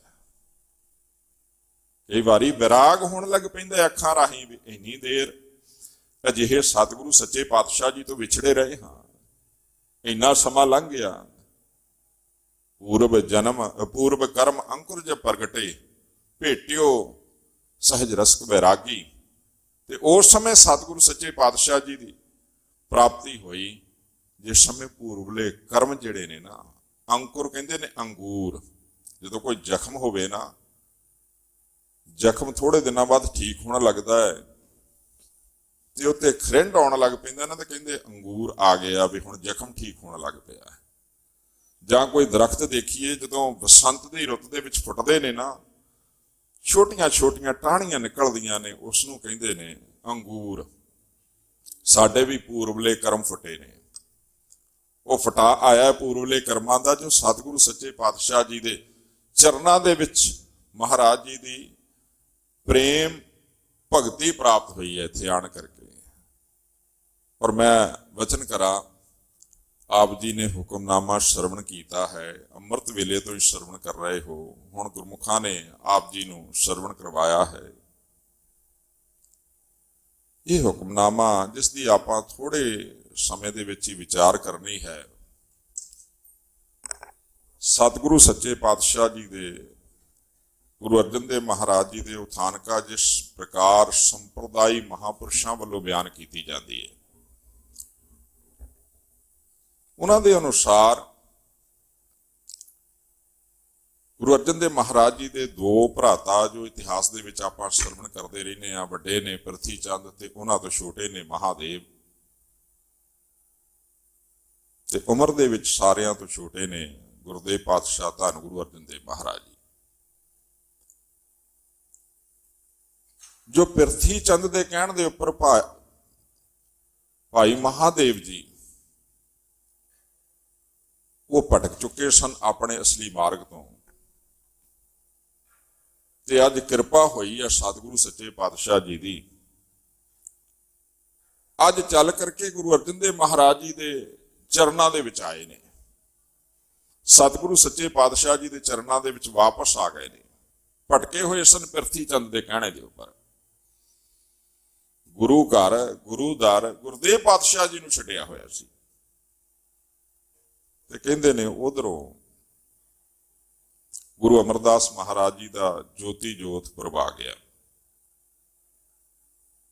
ਗੁਰਦੇਵ ਪਾਤਸ਼ਾਹ ਗੁਰੂ ਅਰਜਨ ਦੇਵ ਮਹਾਰਾਜ ਜੀ ਸੰਗਤਾਂ ਦੇ ਸਮੇਤ ਤੇ ਨਾਲ ਹੀ ਨੇ ਭਰਾਤਾ ਮਹਾਦੇਵ ਜੀ ਗੋਂਦਵਾਲ ਸਾਹਿਬ ਦੀ ਧਰਤੀ ਨੂੰ ਚੱਲੇ ਨੇ। ਉੱਥੇ ਜਾ ਕਰਕੇ ਬਾਬਾ ਮੋਹਰੀ ਜੀ ਤੇ ਬਾਬਾ ਮੋਹਨ ਜੀ ਨੂੰ ਮਿਲੇ ਨੇ, ਦਰਸ਼ਨ ਕੀਤੇ ਨੇ। ਦਰਸ਼ਨ ਕਰਦੇ ਆ, ਅੱਜ ਮਨ ਦੇ ਵਿੱਚ ਪੂਰਨ ਤਸੱਲੀ ਹੋ ਗਈ ਹੈ ਭਰਾਤਾ ਮਹਾਦੇਵ ਦੇ, ਵੀ ਮੈਂ ਤਾਂ ਪਹਿਲੋਂ ਭਟਕਿਆ ਰਿਹਾ, ਅਸਲੀ ਗੁਰੂ ਨੇ, ਮੈਂ ਤਾਂ ਇਹਨਾਂ ਨੂੰ ਭਰਾ ਹੀ ਸਮਝਦਾ ਰਿਹਾ, ਔਰ ਉਹ ਵੀ ਛੋਟਾ। ਔਰ ਗੁਰੂ ਤੋਂ ਜਦੋਂ ਵੀ ਗੁਰਦੇਵ ਪਾਤਸ਼ਾਹ ਜੀ ਦੇ ਦਰਸ਼ਨ ਹੋਵਣ ਨਾ, ਅਸੀਂ ਆਪਣੀ ਕੁਝ ਮੰਗ ਰੱਖਦੇ ਹਾਂ ਸਤਿਗੁਰੂ ਸੱਚੇ ਪਾਤਸ਼ਾਹ ਜੀ ਦੇ, ਇੱਥੋਂ ਇੱਛਾ ਰੱਖਦੇ ਹਾਂ ਕੁਝ ਲਵਾਂਗੇ। ਮਤ ਜਾਣਿਓ 100 200 400 ਰੁਪਈਆ ਆਣ ਕਰਕੇ ਗੋਲਕ ਦੇ ਵਿੱਚ ਪਾ ਦਿੱਤਾ ਤੇ ਅਸੀਂ ਦਾਨੀ ਬਣ ਗਏ। ਅਸੀਂ ਇੱਛਾ ਰੱਖਦੇ ਹਾਂ, ਉਹ ਸਾਡੀ ਭੇਟਾ ਹੈ ਵੀ ਸਤਿਗੁਰੂ ਸੱਚੇ ਪਾਤਸ਼ਾਹ ਇਹ ਤਾਂ ਆਪ ਜੀ ਦੇ ਦਰ ਤੇ ਆਉਣ ਦੀ ਭੇਟਾ ਹੈ। ਦੇਣਾ ਅਸੀਂ ਕੀ ਹੈ, ਅਸੀਂ ਕੀ ਦੇ ਸਕਦੇ ਹਾਂ? ਅਸੀਂ ਲੈਣ ਆਉਂਦੇ ਹਾਂ ਆਪ ਜੀ ਪਾਸੋਂ, ਅਸੀਂ ਮੰਗਣ ਆਉਂਦੇ ਹਾਂ। ਸਤਿਗੁਰੂ ਸੱਚੇ ਪਾਤਸ਼ਾਹ ਜੀ ਨੇ ਗੁਰਬਾਣੀ ਦੇ ਵਿੱਚ ਬੜਾ ਵਧੀਆ ਤਰੀਕੇ ਦੇ ਨਾਲ ਫਰਮਾਨ ਕੀਤਾ ਹੈ। ਕਹਿੰਦੇ ਨੇ ਗੁਰਮੁਖਾ ਮੰਗ, ਕਿਸੇ ਆਮ ਬੰਦੇ ਕੋਲ ਅੱਗੇ ਹੱਥ ਨਾ ਫੈਲਾਈ। ਤੇ ਸੱਚ ਜਾਣਿਓ ਗੁਰੂ ਕਾਸ਼ੇ ਕਿਸੇ ਦੇ ਅੱਗੇ ਹੱਥ ਫੈਲਾਉਂਦਾ ਵੀ ਨਹੀਂ। ਜੋ ਪੂਰਨ ਗੁਰਸਿੱਖ ਹੈ ਨਾ, ਕਦੀ ਮੰਗਦਾ ਨਹੀਂ ਦੇਖੋਗੇ। ਔਰ ਮੰਗੇਗਾ ਤੇ ਸਿਰਫ ਧੰਨ ਗੁਰੂ ਗ੍ਰੰਥ ਸਾਹਿਬ ਮਹਾਰਾਜ ਜੀ 10 ਪਾਤਸ਼ਾਹੀਆਂ ਦੇ ਸਰੂਪ ਨੇ, ਉਹਨਾਂ ਦੇ ਅੱਗੇ ਆਮ ਕਰਕੇ ਆਪਣੀ ਝੋਲੀ ਫੈਲਾ ਦੇਗਾ। ਅਸੀਂ ਗੁਰੂ ਦੇ ਦਰ ਤੇ ਆਪਣਾ ਦੁੱਖ ਵੀ ਰੋਣਾ ਹੈ ਤੇ ਆਪਣਾ ਸੁੱਖ ਵੀ ਸਤਿਗੁਰੂ ਸੱਚੇ ਪਾਤਸ਼ਾਹ ਜੀ ਦੇ ਨਾਲ ਸਾਂਝਾ ਕਰਨਾ ਹੈ। ਅਸੀਂ ਦੁੱਖ ਵੀ ਇੱਥੇ ਆਣ ਕਰਕੇ ਰੋ ਸਕਦੇ ਹਾਂ। ਅਸੀਂ ਸਤਿਗੁਰੂ ਸੱਚੇ ਪਾਤਸ਼ਾਹ ਜੀ ਤੋਂ ਇੱਥੋਂ ਮੰਗਣਾ ਹੈ, ਔਰ ਮੰਗਣਾ ਵੀ ਨੀਵਾਂ ਹੋ ਕਰਕੇ ਹੈ, ਲੈਣਾ ਵੀ ਤੇਰੇ ਤੋਂ ਹੀ ਹੈ ਸਤਿਗੁਰੂ ਸੱਚੇ ਪਾਤਸ਼ਾਹ, ਹੋਰ ਕਿਸੇ ਪਾਸੇ ਜਾਣਾ ਵੀ ਨਹੀਂ। ਜਿਸ ਦਿਨ ਮਨ ਦੇ ਵਿੱਚ ਭਰਮ ਭੁਲੇਖਾ ਪੈ ਗਿਆ ਨਾ, ਸੱਚ ਜਾਣਿਓ, ਉਸ ਦਿਨ ਇਨਸਾਨ ਗੁਰੂ ਦਾ ਦਰ ਛੱਡ ਕਰਕੇ ਇੱਧਰ ਉੱਧਰ ਮੰਗਣ ਲੱਗ ਪੈਂਦਾ ਹੈ। ਤੇ ਅੱਜ ਭਰਾਤਾ ਮਹਾਦੇਵ ਜੀ ਜਾਣ ਗਏ ਨੇ ਵੀ ਇਹ ਮੇਰੇ ਛੋਟੇ ਭਾਈ ਨਹੀਂ, ਰਿਸ਼ਤਾ ਹੋਵੇਗਾ ਛੋਟੇ ਭਾਈ ਦਾ, ਪਰ ਇਹ ਮੇਰੇ ਗੁਰਦੇਵ ਨੇ, ਇਹ ਮੇਰੇ ਗੁਰੂ ਨੇ। ਤੇ ਜਿਸ ਸਮੇਂ ਗੁਰੂ ਕੇ ਸਿੱਖ ਗੁਰੂ ਨੂੰ ਮਿਲਿਆ ਕਰਦੇ ਸਨ ਨਾ 10 ਪਾਤਸ਼ਾਹੀਆਂ ਤੱਕ, ਅੱਜ ਤਾਂ ਅਸੀਂ ਮਿਲਣਾ ਹੋਵੇ ਤੇ ਗੁਰੂ ਗ੍ਰੰਥ ਸਾਹਿਬ ਮਹਾਰਾਜ ਜੀ ਦੀ ਬਾਣੀ ਪੜ੍ਹਦੇ ਹਾਂ। ਜਦੋਂ ਮਿਲਿਆ ਕਰਦੇ ਸਨ ਤੇ ਉਦੋਂ ਫਿਰ ਸਵਾਲ ਤੇ ਜਵਾਬ ਹੋਇਆ ਕਰਦੇ ਸਨ। ਉਦੋਂ ਸਤਿਗੁਰੂ ਸੱਚੇ ਪਾਤਸ਼ਾਹ ਜੀ ਦੇ ਚਰਨਾਂ ਦੇ ਵਿੱਚ ਆਪਣੇ ਮਨ ਦੇ ਵਿੱਚੋਂ ਉੱਭਰੇ ਹੋਏ ਸਵਾਲ ਮਹਾਰਾਜ ਜੀ ਦੇ ਚਰਨਾਂ ਵਿੱਚ ਰੱਖਿਆ ਕਰਦੇ ਸਨ। ਮਹਾਰਾਜ ਜੀ ਕਿਤੇ ਜ਼ਿੰਦਗੀ ਦੇ ਵਿੱਚ ਭੁੱਲੇ ਹੀ ਨਾ ਰਹਿ ਜਾਈਏ, ਭੁਲੇਖਾ ਹੀ ਨਾ ਰਹਿ ਜਾਵੇ, ਮਹਾਰਾਜ ਜੀ ਬਖਸ਼ਿਸ਼ ਕਰ ਦਿਓ। ਤੇ ਸਤਿਗੁਰੂ ਸੱਚੇ ਪਾਤਸ਼ਾਹ ਜੀ ਫਿਰ ਉਹਨਾਂ ਸਵਾਲਾਂ ਨੂੰ ਬੜੇ ਤਰਤੀਬ ਦੇ ਨਾਲ ਸੁਲਝਾ ਕਰਕੇ ਉਸਦੇ ਮਨ ਦੇ ਅੰਦਰ ਉਹਨਾਂ ਸਵਾਲਾਂ ਦੇ ਜਵਾਬ ਇਸ ਕਦਰ ਬਿਠਾ ਦਿਆ ਕਰਦੇ ਸਨ, ਉਹ ਗੁਰੂ ਕਾਸ਼ੇ ਕਦੀ ਗੁਰੂ ਘਰ ਦੇ ਨਾਲੋਂ ਟੁੱਟਦਾ ਨਹੀਂ ਸੀ।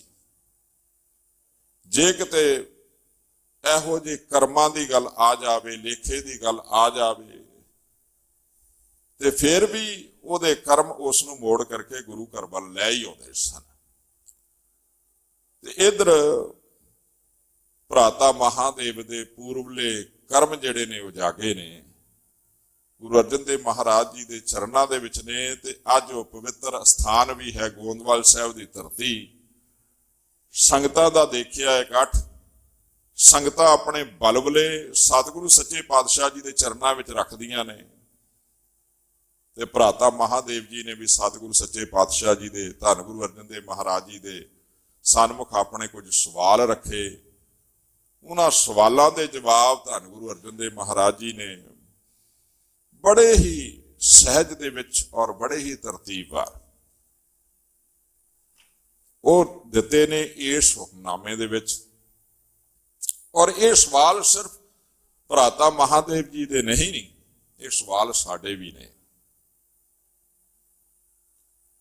ਪਾਤਸ਼ਾਹ ਜੀ ਵਚਨ ਕਰਦੇ ਨੇ, ਕਹਿੰਦੇ ਜਦੋਂ ਵੀ ਮਹਾਂਪੁਰਖ ਇਸ ਸੰਸਾਰ ਦੇ ਵਿੱਚ ਕੋਈ ਸਿੱਖਿਆਦਾਇਕ ਵਿਚਾਰ ਬਖਸ਼ਿਸ਼ ਕਰਦੇ ਨੇ ਨਾ, ਉਹ ਸਾਖੀ ਸਾਰੇ ਜਹਾਨ ਲਈ ਸਾਂਝੀ ਹੋਇਆ ਕਰਦੀ ਹੈ। ਪਰਥਾਏ ਮਹਾਂਪੁਰਖ ਬੋਲਦੇ, ਸਾਖੀ ਸਾਂਝੀ ਸਗਲ ਜਹਾਨੇ। ਸਾਰੇ ਜਹਾਨ ਦੇ ਲਈ ਸਾਂਝੀ ਹੈ ਔਰ ਉਹ ਸਿੱਖਿਆ ਸਾਡੇ ਲਈ ਵੀ ਹੈ। ਔਰ ਗੁਰੂ ਪਿਆਰਿਓ, ਮਨ ਹੀ ਮਨ ਬੇਨਤੀਆਂ ਕਰੀਏ ਸਤਿਗੁਰ ਸੱਚੇ ਪਾਤਸ਼ਾਹ ਅਜਿਹੀ ਬਖਸ਼ਿਸ਼ ਕੀਤੀ ਹੋਈ ਆਪ ਜੀ ਦੀ ਜੋ ਸਿੱਖਿਆ ਹੈ ਉਹ ਸਾਡੇ ਮਨ ਦੇ ਵਿੱਚ ਵਸ ਜਾਵੇ। ਅਸੀਂ ਵੀ ਸਤਿਗੁਰ ਸੱਚੇ ਪਾਤਸ਼ਾਹ ਇੱਕ ਦੇ ਹੋ ਜਾਈਏ, ਇੱਕ ਉਸ ਪਰਮੇਸ਼ਰ ਦੇ ਚਰਨਾਂ ਦੇ ਨਾਲ ਜੁੜ ਜਾਈਏ। ਆਓ ਮੰਚ ਦੀ ਬਿਰਤੀਆਂ ਇਕਾਗਰ ਕਰਕੇ ਨਾਲ ਦੀ ਨਾਲ ਵਿਚਾਰ ਕਰਦੀ ਸਾਂਝੇ ਕਰੀ ਜਾਵਾਂਗੇ। ਨਾਲ ਦੀ ਨਾਲ ਸਤਿਗੁਰ ਸੱਚੇ ਪਾਤਸ਼ਾਹ ਜੀ ਦੇ ਪਾਵਨ ਪਵਿੱਤਰ ਵਚਨ ਜਿਹੜੇ ਨੇ ਉਹ ਆਪਣੇ ਹਿਰਦੇ ਵਿੱਚ ਵਸਾਉਣ ਦਾ ਯਤਨ ਕਰੀਏ ਜੀ। ਸਤਨਾਮ ਸ੍ਰੀ ਵਾਹਿਗੁਰੂ ਸਾਹਿਬ ਜੀਓ। ਸੋਰਠ ਮਹੱਲਾ ਪੰਜਵਾ। ਕਰ ਦੂਜਾ ਚੌਪਦੇ ਇੱਕ ਓੰਕਾਰ ਸਤਿਗੁਰ ਪ੍ਰਸਾਦ। ਸੋਰਠ ਰਾਗਣੀ ਹੈ ਔਰ ਸੋਰਠ ਰਾਗਣੀ ਦੇ ਅੰਦਰ ਸਤਿਗੁਰੂ ਸੱਚੇ ਪਾਤਸ਼ਾਹ ਜੀ ਧੰਨ ਗੁਰੂ ਅਰਜਨ ਦੇਵ ਮਹਾਰਾਜ ਜੀ ਪਾਵਨ ਵਚਨ ਉਚਾਰਨ ਕਰ ਰਹੇ ਨੇ। ਬੜੇ ਪਿਆਰੇ ਵਚਨ ਨੇ ਸਤਿਗੁਰੂ ਸੱਚੇ ਪਾਤਸ਼ਾਹ ਜੀ ਦੇ। 31 ਰਾਗਾਂ ਦੇ ਵਿੱਚ ਗੁਰਬਾਣੀ ਦਰਜ ਹੈ। ਗੁਰੂ ਗ੍ਰੰਥ ਸਾਹਿਬ ਮਹਾਰਾਜ ਜੀ ਦੇ ਅੰਦਰ ਉਹਨਾਂ ਰਾਗਾਂ ਦੇ ਅੰਦਰ ਰਾਗਣੀਆਂ ਵੀ ਨੇ ਤੇ ਕਈ ਮਿਸ਼ਰਤ ਰਾਗ ਵੀ ਸਤਿਗੁਰੂ ਸੱਚੇ ਪਾਤਸ਼ਾਹ ਜੀ ਨੇ ਗੁਰਬਾਣੀ ਦੇ ਵਿੱਚ ਬਖਸ਼ਿਸ਼ ਕੀਤੇ ਨੇ। ਪੰਜਵੇਂ ਪਾਤਸ਼ਾਹ ਜੀ ਦਾ ਉਚਾਰਨ ਕੀਤਾ ਹੋਇਆ ਇਹ ਪਾਵਨ ਵਚਨ ਹੈ। ਔਰ ਘਰ ਦੂਜਾ, ਘਰ ਦਾ ਸੰਬੰਧ ਸਿੱਧਾ ਰਾਗੀ ਜਨਾਂ ਦੇ ਨਾਲ ਹੋਇਆ ਕਰਦਾ ਹੈ ਵੀ ਸੁਰ ਤਾਲ ਦੇ ਦੂਸਰੇ ਘਰ ਦੇ ਵਿੱਚ ਇਸ ਸ਼ਬਦ ਨੂੰ ਗਾਵਣਾ ਹੈ। ਚੌਪਦੇ 4 ਪਦਿਆਂ ਦਾ ਇਹ ਸ਼ਬਦ ਹੈ। 4 ਪਦੇ ਇਸ ਦੇ ਵਿੱਚ ਬਖਸ਼ਿਸ਼ ਕੀਤੇ ਨੇ। ਫਿਰ ਸਤਿਗੁਰ ਸੱਚੇ ਪਾਤਸ਼ਾਹ ਜੀ ਵਸਤੂ ਨਿਰਦੇਸ਼ਕ ਮੰਗਲ ਉਚਾਰਨ ਕਰਦੇ ਨੇ, ਕਿਉਂਕਿ ਇੱਥੋਂ ਸ਼ਬਦ ਜਿਹੜੇ ਨੇ ਨਾ ਉਹ ਚੌਪਦੇ ਸ਼ੁਰੂ ਹੁੰਦੇ ਨੇ। 4 ਪਦਿਆਂ ਦਾ ਗੁਰੂ ਅਰਜਨ ਦੇਵ ਮਹਾਰਾਜ ਜੀ ਦੇ ਉਚਾਰਨ ਕੀਤੇ ਹੋਏ ਸ਼ਬਦ ਨੇ, ਦੂਸਰੇ ਘਰ ਦੇ ਵਿੱਚ ਉਚਾਰਨ ਕੀਤੇ ਨੇ। ਤੇ ਇੱਥੇ ਮੰਗਲ ਜਿਹੜਾ ਹੈ ਨਾ ਉਹ ਉਚਾਰਨ ਕਰਦੇ ਨੇ, ਕਹਿੰਦੇ ਇੱਕ ਓੰਕਾਰ।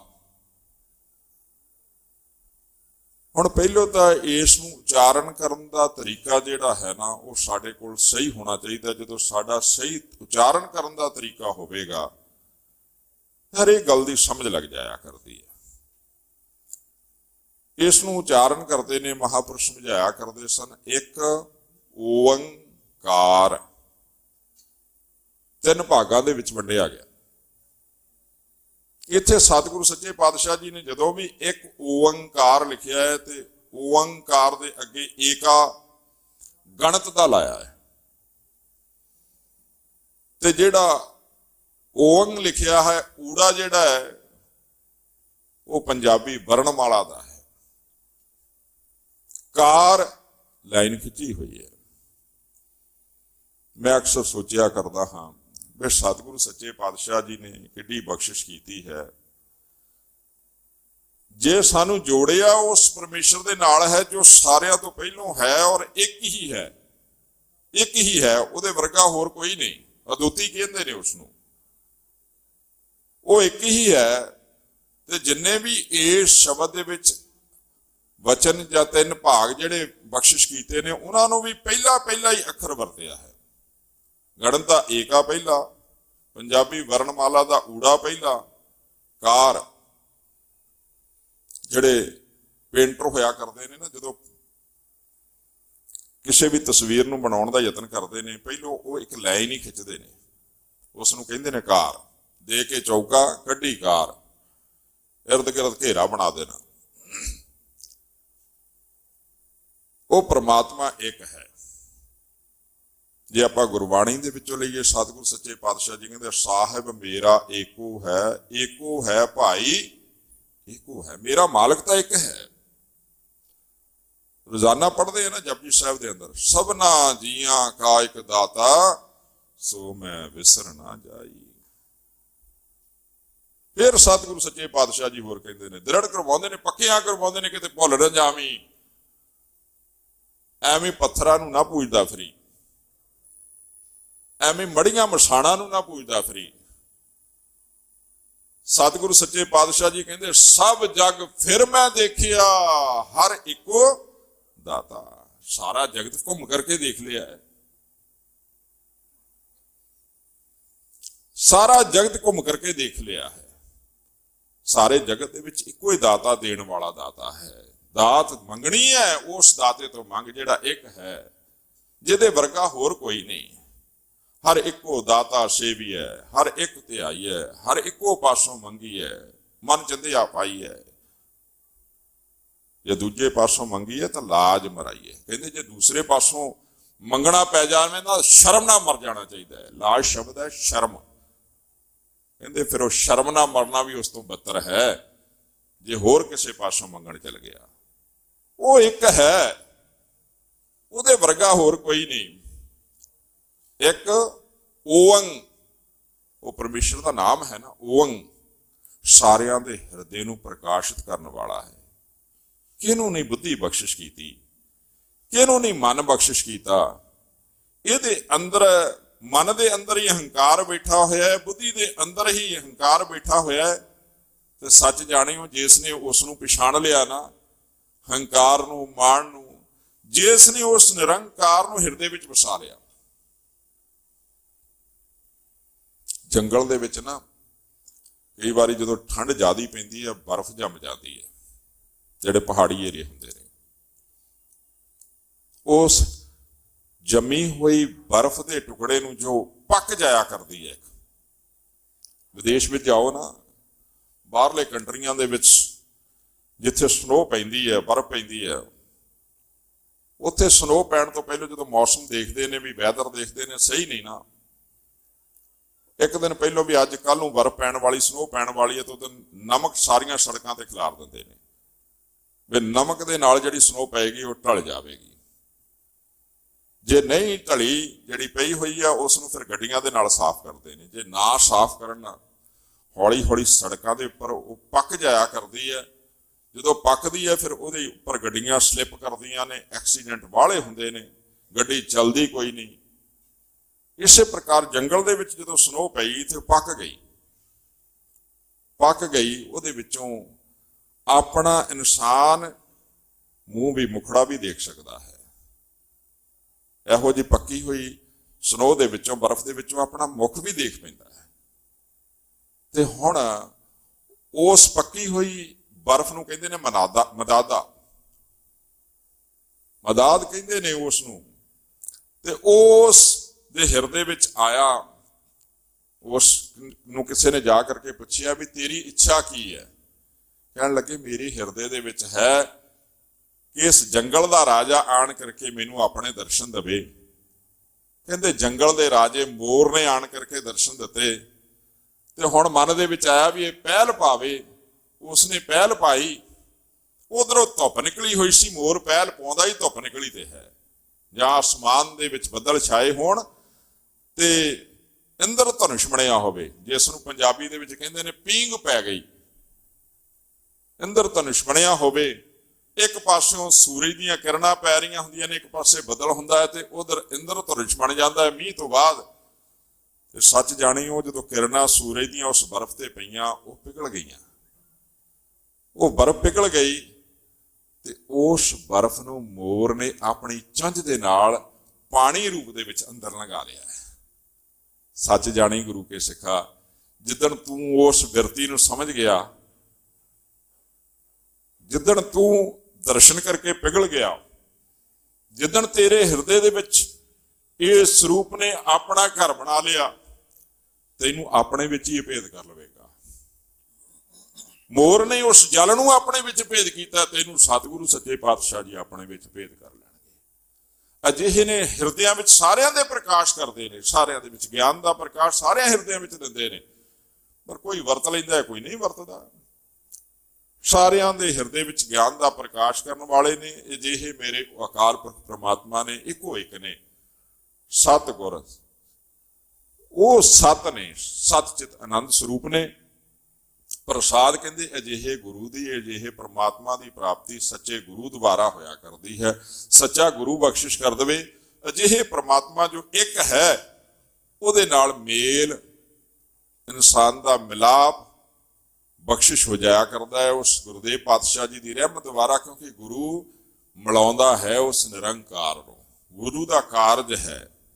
ਜਿੰਨੀਆਂ ਮਰਜ਼ੀ ਦਾਤਾਂ ਗੁਰੂ ਤੋਂ ਮੰਗੀ ਜਾਈਏ, ਦਾਤਾਂ ਦੇ ਦੇਵੇਗਾ। ਤੇ ਜੇ ਕਿਸੇ ਦਿਨ ਸੱਚੀ ਦਾਤ ਮੰਗ ਲਈ, ਇਹ ਸੱਚੇ ਪਾਤਸ਼ਾਹ ਜੀ ਇੱਕੋ ਹੀ ਦਾਤ ਸੱਚੀ ਹੈ ਨਾਮ ਦੀ, ਮਹਾਰਾਜ ਕਿਰਪਾ ਕਰ ਦਿਓ। ਉਸ ਦਿਨ ਸਤਿਗੁਰੂ ਸੱਚੇ ਪਾਤਸ਼ਾਹ ਜੀ ਨੇ ਨਾਮ ਹਿਰਦੇ ਵਿੱਚ ਵਸਾ ਕਰਕੇ, ਜਦੋਂ ਨਾਮ ਵਸ ਗਿਆ, ਆਪ ਮਹਾਰਾਜ ਜੀ ਨੇ ਵਾਸਾ ਕਰ ਲਿਆ ਨਾ, ਤੇ ਸਿੱਧਾ ਮੇਲ ਉਸ ਨਿਰੰਕਾਰ ਦੇ ਨਾਲ ਹੈ। ਗੁਰੂ ਸੱਚੇ ਗੁਰੂ ਦੀ ਕਿਰਪਾ ਨਾਲ ਹੀ ਉਸ ਪਰਮੇਸ਼ਰ ਦੇ ਨਾਲ ਮਿਲਿਆ ਜਾ ਸਕਦਾ ਹੈ ਜੀ। एक पिता एकस के हम बारक, तू मेरा गुर हाय। ਸਵਾਲ ਜਵਾਬ ਕਰਦੇ ਆ, ਇੱਥੇ ਵੈਸੇ ਅਨਵੇ ਕਰਕੇ ਅਰਥ ਲੱਗਦੇ ਨੇ ਇਸ ਹੁਕਮਨਾਮੇ ਦੇ ਵਿੱਚ, ਇਸ ਸਤਿਗੁਰ ਸੱਚੇ ਪਾਤਸ਼ਾਹ ਜੀ ਦੀ ਵੱਲੋਂ ਬਖਸ਼ਿਸ਼ ਕੀਤੇ ਹੋਏ ਮੁੱਖ ਦੇ ਵਿੱਚ, ਮੁੱਖ ਵਾਕ ਦੇ ਵਿੱਚ। ਬਈ ਸਵਾਲ ਅੱਗੇ ਲੈ ਆਉਂਦੇ ਜਾਂਦੇ ਨੇ ਤੇ ਉੱਤਰ ਉਹਨਾਂ ਦੇ ਬਾਅਦ ਦੇ ਵਿੱਚ ਦਿੱਤੇ ਜਾਂਦੇ ਨੇ। ਪਰ ਆਪਾਂ ਜਿਸ ਤਰੀਕੇ ਦੇ ਨਾਲ ਸਤਿਗੁਰੂ ਸੱਚੇ ਪਾਤਸ਼ਾਹ ਜੀ ਨੇ ਬਖਸ਼ਿਸ਼ ਕੀਤਾ ਹੈ ਸ਼ਬਦ, ਉਸੇ ਤਰੀਕੇ ਦੇ ਨਾਲ ਵਚਨ ਕਰਦੇ ਹਾਂ। ਜਿਸ ਸਮੇਂ ਭਰਾਤਾ ਮਹਾਦੇਵ ਜੀ ਨੇ ਹੱਥ ਜੋੜ ਕਰਕੇ ਬੇਨਤੀ ਕੀਤੀ ਹੈ, ਮਹਾਰਾਜ ਕਿਰਪਾ ਕਰ ਦਿਓ, ਰਹਿਮਤ ਕਰ ਦਿਓ, ਤੇ ਉਸ ਸਮੇਂ ਗੁਰਦੇਵ ਪਾਤਸ਼ਾਹ ਧੰਨ ਗੁਰੂ ਅਰਜਨ ਦੇਵ ਮਹਾਰਾਜ ਜੀ ਨੇ ਕਹਿਣਾ ਕੀਤਾ, ਕਹਿੰਦੇ ਏਕ ਪਿਤਾ, ਸਾਡਾ ਇੱਕੋ ਹੀ ਪਿਤਾ ਹੈ। ਗੁਰਸਿੱਖਾਂ ਦਾ ਭਲਿਓ ਕਿਹੜਾ ਪਿਤਾ ਹੈ? ਜਦੋਂ ਗੁਰਸਿੱਖ ਆਪਸ ਦੇ ਵਿੱਚ ਕਿਤੇ ਕਿਸੇ ਸਮੇਂ ਬਹਿਸਦੇ ਨੇ, ਲੜਦੇ ਨੇ ਨਾ, ਤੇ ਉਦੋਂ ਭੁੱਲ ਜਾਂਦੇ ਨੇ ਵੀ ਸਾਡਾ ਪਿਤਾ ਤਾਂ ਇੱਕ ਹੈ, ਇੱਕ ਪਿਤਾ ਦੇ ਪੁੱਤਰ ਹਾਂ। ਪਿਤਾ ਵਰਗਾ ਪੁੱਤਰ ਨਾ ਹੋਵੇ ਤੇ ਉਸ ਨੂੰ ਲੋਕ ਜ਼ਮਾਨੇ ਦੇ ਕੀ ਕਹਿੰਦੇ ਨੇ, ਉਹ ਆਪਾਂ ਨੂੰ ਸਾਰਿਆਂ ਨੂੰ ਪਤਾ ਹੈ। ਤੇ ਜੇ ਸਾਡੇ ਪਿਤਾ ਦੇ ਗੁਣ ਸਾਡੇ ਵਿੱਚ ਨਾ ਆਏ, ਪਿਤਾ ਨੇ ਸੰਗਤ ਲੜਨ ਵਾਸਤੇ ਥੋੜੀ ਬਖਸ਼ਿਸ਼ ਕੀਤੀ ਹੈ। ਇੱਥੇ ਤਾਂ ਪਿਆਰ ਇਤਫਾਕ ਵਧਣਾ ਚਾਹੀਦਾ ਹੈ, ਉਹ ਗੱਲ ਅਲੱਗ ਹੈ। ਵੇ ਕੁਝ ਰਾਜਨੀਤਿਕਾਂ ਦੇ ਜਿਹੜੇ ਰਾਜਨੇਤੇ ਨੇ, ਉਹਨਾਂ ਦੇ ਪਿੱਛੇ ਲੱਗ ਕਰਕੇ ਅਸੀਂ ਆਪਸ ਦੇ ਵਿੱਚ ਲੜਨ ਲੱਗ ਪੈਂਦੇ ਹਾਂ। ਕਦੀ ਮਨ ਦੇ ਵਿੱਚ ਆਉਂਦਾ ਹੀ ਨਹੀਂ ਵੀ ਧੰਨ ਗੁਰੂ ਗੋਬਿੰਦ ਸਿੰਘ ਮਹਾਰਾਜ ਜੀ ਸਾਡੇ ਪਿਤਾ ਨੇ। ਸਾਡੇ ਪਿਤਾ ਨੇ ਤਾਂ ਅਜਿਹੀ ਹਾਲਤ ਕੀਤੀ, ਅਜਿਹੀ ਬਖਸ਼ਿਸ਼ ਕੀਤੀ ਸਾਡੀ, ਨੀਵੇਂ ਬੜੇ ਸਾਂ। ਮੈਂ ਜਦੋਂ ਪੰਜਾਬ ਤੋਂ ਆ ਰਿਹਾ ਸੀ ਨਾ, ਰਸਤੇ ਦੇ ਵਿੱਚ ਆਪਣੀ ਗੱਡੀ ਦੇ ਵਿੱਚ ਹੀ ਆ ਰਿਹਾ ਸੀ, ਤੇ ਮੈਂ ਸੁਣ ਰਿਹਾ ਸੀ ਇੱਕ ਗੱਲ, ਬੜੀ ਸੁੰਦਰ ਕਹੀ ਕਵੀ ਨੇ ਗੱਲ। ਕਹਿੰਦਾ ਵੀ ਜਿਸ ਸਮੇਂ ਨਾ ਗੁਰੂ ਗੋਬਿੰਦ ਸਿੰਘ ਮਹਾਰਾਜ ਜੀ ਨੇ ਚਮਕੌਰ ਦੀ ਗੜੀ ਨੂੰ ਛੱਡਿਆ ਹੈ, ਤੇ ਤਿੰਨ ਗੁਰਸਿੱਖ, ਤਿੰਨ ਸਿੰਘ ਸਤਿਗੁਰੂ ਸੱਚੇ ਪਾਤਸ਼ਾਹ ਜੀ ਦੇ ਨਾਲ ਨੇ, ਦੋ ਪਿਆਰੇ ਨੇ, ਭਾਈ ਦਇਆ ਸਿੰਘ ਜੀ ਤੇ ਭਾਈ ਧਰਮ ਸਿੰਘ ਜੀ, ਤੇ ਤੀਸਰੇ ਗੁਰਸਿੱਖ ਨੇ ਭਾਈ ਮਾਨ ਸਿੰਘ ਜੀ। ਜਦੋਂ ਰਾਤ ਦਾ ਸਮਾਂ ਹੈ, ਚਮਕੌਰ ਦੀ ਗੜੀ ਛੱਡ ਕਰਕੇ ਸਤਿਗੁਰੂ ਸੱਚੇ ਪਾਤਸ਼ਾਹ ਮਹਾਰਾਜ ਤਾੜੀ ਮਾਰ ਕਰਕੇ ਜਾ ਰਹੇ ਨੇ ਨਾ, ਤੇ ਦੇਖਿਆ ਵੀ ਪਿੱਛੇ ਮੇਰੇ ਨਾਲ ਦੇ ਜਿਹੜੇ ਭਾਈ ਦਇਆ ਸਿੰਘ ਜੀ ਸਾਰਿਆਂ ਤੋਂ ਅੱਗੇ ਸਨ, ਉਹ ਪਿੱਛੇ ਰੁਕ ਗਏ ਨੇ। ਕਿਤੇ ਆਵਾਜ਼ ਨਹੀਂ ਆ ਰਹੀ, ਪਿੱਛੇ ਧਿਆਨ ਮਾਰਿਆ, ਤੇ ਭਾਈ ਦਇਆ ਸਿੰਘ ਜੀ, ਭਾਈ ਜੁਝਾਰ ਸਿੰਘ ਜੀ, ਸਾਹਿਬਜ਼ਾਦਾ ਜੁਝਾਰ ਸਿੰਘ ਜੀ ਦਾ ਸੀਸ ਆਪਣੇ ਗੋਡਿਆਂ ਦੇ ਵਿੱਚ ਲੈ ਕਰਕੇ ਬੈਠੇ ਨੇ। ਗੁਰੂ ਗੋਬਿੰਦ ਸਿੰਘ ਮਹਾਰਾਜ ਜੀ ਨੂੰ ਕਿਹਾ, ਭਾਈ ਦਇਆ ਸਿੰਘਾ ਕੀ ਕਰ ਰਿਹਾ? ਕਹਿਣ ਲੱਗਾ, ਜੀ ਤੁਹਾਡੇ ਸਾਹਿਬਜ਼ਾਦੇ ਨੇ, ਇੱਧਰ ਹੀ ਧਿਆਨ ਮਾਰ ਲਓ। ਕੋਈ ਪਿਤਾ ਅੱਜ ਤੱਕ ਇਸ ਸੰਸਾਰ ਦੇ ਵਿੱਚੋਂ ਇਹੋ ਜਿਹਾ ਹੋਵੇਗਾ ਜਿਹੜਾ ਆਪਣੇ ਪੁੱਤਰਾਂ ਨੂੰ ਕਫਨ ਨਾ ਦੇ ਸਕਿਆ ਹੋਵੇ? ਕਹਿੰਦੇ ਇੱਧਰ ਹੀ ਧਿਆਨ ਮਾਰ ਲਵੋ, ਤੁਹਾਡੇ ਸਾਹਿਬਜ਼ਾਦੇ ਨੇ। ਤੇ ਧੰਨ ਗੁਰੂ ਗੋਬਿੰਦ ਸਿੰਘ ਮਹਾਰਾਜ ਜੀ ਦੇ ਉਸ ਸਮੇਂ ਦੇ ਬਚਨ ਸਨ। ਕਹਿਣ ਲੱਗੇ, ਕਿਹੜੇ ਕਿਹੜੇ ਸਾਹਿਬਜ਼ਾਦੇ ਦੇ ਉੱਪਰ ਕਫਨ ਦਵਾਂਗਾ? ਭਾਈ ਦਇਆ ਸਿੰਘਾ ਦੋ ਨਾ ਗਿਣ, ਇਸ ਜੰਗ ਦੇ ਮੈਦਾਨ ਦੇ ਵਿੱਚ ਅਣਗਿਣਤ ਸਾਹਿਬਜ਼ਾਦੇ ਨੇ। ਮੇਰੇ ਸਾਹਿਬਜ਼ਾਦਿਆਂ ਵਿੱਚ ਤੇ ਮੇਰੇ ਗੁਰਸਿੱਖਾਂ ਦੇ ਵਿੱਚ ਕੋਈ ਫਰਕ ਨਹੀਂ, ਉਹ ਮੇਰੇ ਪੁੱਤਰ ਨੇ ਤੇ ਗੁਰਸਿੱਖ ਵੀ ਮੇਰੇ ਪੁੱਤਰ ਨੇ। ਸਤਿਗੁਰੂ ਸੱਚੇ ਪਾਤਸ਼ਾਹ ਜੀ ਨੇ ਇਹੋ ਜਿਹੀ ਬਖਸ਼ਿਸ਼ ਕੀਤੀ। ਕਹਿੰਦੇ ਵੱਡੇ ਵੱਡੇ ਅੱਖਾਂ ਦੇ ਵਿੱਚੋਂ, ਵੱਡੇ ਵੱਡੇ ਇਨਸਾਨਾਂ ਦੇ ਜਿਨ੍ਹਾਂ ਦੇ ਹੌਸਲੇ ਵੀ ਬੜੇ ਹੋਣ ਨਾ, ਉਹ ਦ੍ਰਿਸ਼ ਦੇਖ ਲਵੇ, ਆਪਣੇ ਅੰਦਰ ਉਸ ਦ੍ਰਿਸ਼ ਨੂੰ ਜਾਣ ਲਵੇ ਨਾ, ਤੇ ਅੱਖਾਂ ਦੇ ਵਿੱਚੋਂ ਅਥਰੂ ਨਿਕਲਣ ਲੱਗ ਪੈਂਦੇ ਨੇ। ਇੱਕ ਪਿਤਾ ਦੇ ਪੁੱਤਰ ਹਾਂ ਅਸੀਂ। ਤੇ ਇਧਰ ਗੁਰੂ ਅਰਜਨ ਦੇਵ ਪਾਤਸ਼ਾਹ ਜੀ ਕਹਿੰਦੇ ਨੇ, ਭਰਾਤਾ ਆਪਣੇ ਮਹਾਦੇਵ ਨੂੰ, ਇੱਕ ਪਿਤਾ ਹੈ ਸਾਡੇ, ਇੱਕ ਪਿਤਾ ਏਕਸ ਕੇ ਹਮ ਬਾਰਕ, ਇੱਕੋ ਦੇ ਹੀ ਅਸੀਂ ਪੁੱਤਰ ਹਾਂ। ਤੂੰ ਮੇਰਾ ਗੁਰ ਹਾਈ, ਤੂੰ ਮੇਰਾ ਗੁਰ ਹਾਈ, ਹਾਈ ਕਹਿੰਦੇ ਨੇ ਸ੍ਰੇਸ਼ਟ ਗੁਰੂ ਨੂੰ, ਸ੍ਰੇਸ਼ਟ ਗੁਰੂ ਦਾ ਤੂੰ ਭਾਈ ਹੈ, ਗੁਰ ਭਾਈ ਹੈ ਮੇਰਾ ਤੂੰ। ਸਾਡੇ ਗੁਰੂ ਤਾਂ ਇੱਕੋ ਹੀ ਨੇ ਨਾ। ਗੁਰੂ ਰਾਮਦਾਸ ਪਾਤਸ਼ਾਹ ਜੀ ਦੇ ਪੁੱਤਰ ਹਾਂ, ਗੁਰੂ ਰਾਮਦਾਸ ਮਹਾਰਾਜ ਜੀ ਦੇ ਪੁੱਤਰ ਹੋਣ ਦੇ ਨਾਤੇ, ਇੱਕੋ ਹੀ ਪਿਤਾ ਦੇ ਪੁੱਤਰ ਹੋਣ ਦੇ ਨਾਤੇ ਸਾਡਾ ਗੁਰੂ ਵੀ ਇੱਕ ਹੈ। ਜੇ ਤੂੰ ਅੱਜ ਜਾਣ ਲਿਆ ਨਾ ਗੁਰੂ ਰਾਮਦਾਸ ਮਹਾਰਾਜ ਜੀ ਨੂੰ ਗੁਰੂ ਮੰਨਦਾ ਹਾਂ, ਕਿਉਂਕਿ ਗੁਰੂ ਅਰਜਨ ਦੇਵ ਮਹਾਰਾਜ ਜੀ ਦੇ ਵਿੱਚ ਜੋਤ ਤਾਂ ਉਹੀ ਸੀ ਨਾ। ਜੇ ਅੱਜ ਜਾਣ ਲਿਆ ਹੈ ਤੇ ਅਸੀਂ ਇੱਕ ਗੁਰੂ ਦੇ ਹੀ ਸ਼ਿਸ਼ ਸਿੱਖ ਹੋਣ ਦੇ ਨਾਤੇ ਇੱਕ ਗੁਰੂ ਭਾਈ ਹਾਂ ਜੀ। सुन मीता जियो हमारा बल बल जासी, हर दर्शन देहो दिखाई। ਤੇ ਇਸ ਸਮੇਂ ਫਿਰ ਭਰਾਤਾ ਮਹਾਦੇਵ ਜੀ ਨੇ ਜਵਾਬ ਦਿੱਤਾ, ਕਹਿਣ ਲੱਗੇ ਸੁਣ ਮਿੱਤਰਾ, ਮੇਰਾ ਜੀਓ ਭਾਵ ਸਵਾਸ, ਮੇਰੇ ਪ੍ਰਾਣ ਜਿਹੜੇ ਨੇ ਤੇਰੇ ਤੋਂ ਬਲ ਬਲ ਬਾਰ-ਬਾਰ ਕੁਰਬਾਨ ਜਾਂਦੇ ਨੇ, ਬਲ ਬਲ ਜਾਸੀ। ਤੇ ਹੁਣ ਮੇਰੇ ਤੇ ਇੱਕ ਕਿਰਪਾ ਕਰ ਦੇ, ਮੇਰੇ ਤੇ ਇੱਕ ਰਹਿਮਤ ਕਰ ਦੇ, ਇੱਕ ਬਖਸ਼ਿਸ਼ ਕਰ ਦੇ। ਹਰ ਦਰਸ਼ਨ ਦੇਹੋ ਦਿਖਾਈ, ਮੈਨੂੰ ਉਸ ਪਰਮੇਸ਼ਰ ਦੇ ਦਰਸ਼ਨ ਕਰਵਾ ਦੇ ਵੀ ਉਹ ਪਰਮੇਸ਼ਰ ਦੀ ਪ੍ਰਾਪਤੀ ਕਿਵੇਂ ਹੁੰਦੀ ਹੈ। ਕਦੀ ਮੰਗ ਮੰਗੀ ਅਸੀਂ ਆਣ ਕਰਕੇ, ਜਦੋਂ ਅਸੀਂ ਕੋਈ ਅਰਦਾਸ ਕਰਵਾਉਣੀ ਹੋਵੇ ਨਾ, ਅਰਦਾਸੀਏ ਸਿੰਘ ਨੂੰ ਕਹਿੰਦੇ ਨੇ ਵੀ ਭਾਈ ਸਾਹਿਬ ਕਰ ਦਿਓ ਅਰਦਾਸ, ਮੇਰੇ ਘਰ ਪੁੱਤਰ ਹੋ ਜਾਵੇ, ਧਨ ਦੌਲਤ ਦੀ ਕਮੀ ਕੋਈ ਨਾ ਰਹੇ, ਸਤਿਗੁਰੂ ਸੱਚੇ ਪਾਤਸ਼ਾਹ ਜੀ ਸੁੰਦਰਤਾ ਬਖਸ਼ਿਸ਼ ਕਰ ਦੇਣ, ਸੁੱਖ ਸ਼ਾਂਤੀ ਮਿਲੇ, ਤੰਦਰੁਸਤੀ ਮਿਲੇ। ਕਦੀ ਨਹੀਂ ਕਹਿੰਦਾ ਕੋਈ ਵੀ ਸਤਿਗੁਰੂ ਸੱਚੇ ਪਾਤਸ਼ਾਹ ਜੀ ਦੇ ਦਰਸ਼ਨ ਕਰਵਾ ਦਿਓ ਮਹਾਰਾਜ। ਇਕੱਲੇ ਦਰਸ਼ਨ ਸਤਿਗੁਰੂ ਸੱਚੇ ਪਾਤਸ਼ਾਹ ਜੀ ਦੇ ਇਸ ਤਰੀਕੇ ਦੇ ਨਾਲ ਕਰ ਲੈਣੇ ਨਹੀਂ, ਮਹਾਰਾਜ ਜੀ ਦੀ ਪਾਵਨ ਬਾਣੀ ਨੂੰ ਹਿਰਦੇ ਵਿੱਚ ਵਸਾ ਲੈਣਾ, ਇਹ ਕਹਿੰਦੇ ਨੇ ਅਸਲੀ ਦਰਸ਼ਨ।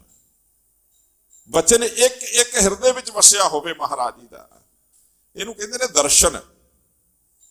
ਉਦਾਂ ਤਾਂ ਰੋਜ਼ਾਨਾ ਹੀ ਦਰਸ਼ਨ ਕਰਦੇ ਨੇ। ਮੇਰੀ ਗੱਲ ਇੱਕ ਵਾਰੀ ਸੰਤ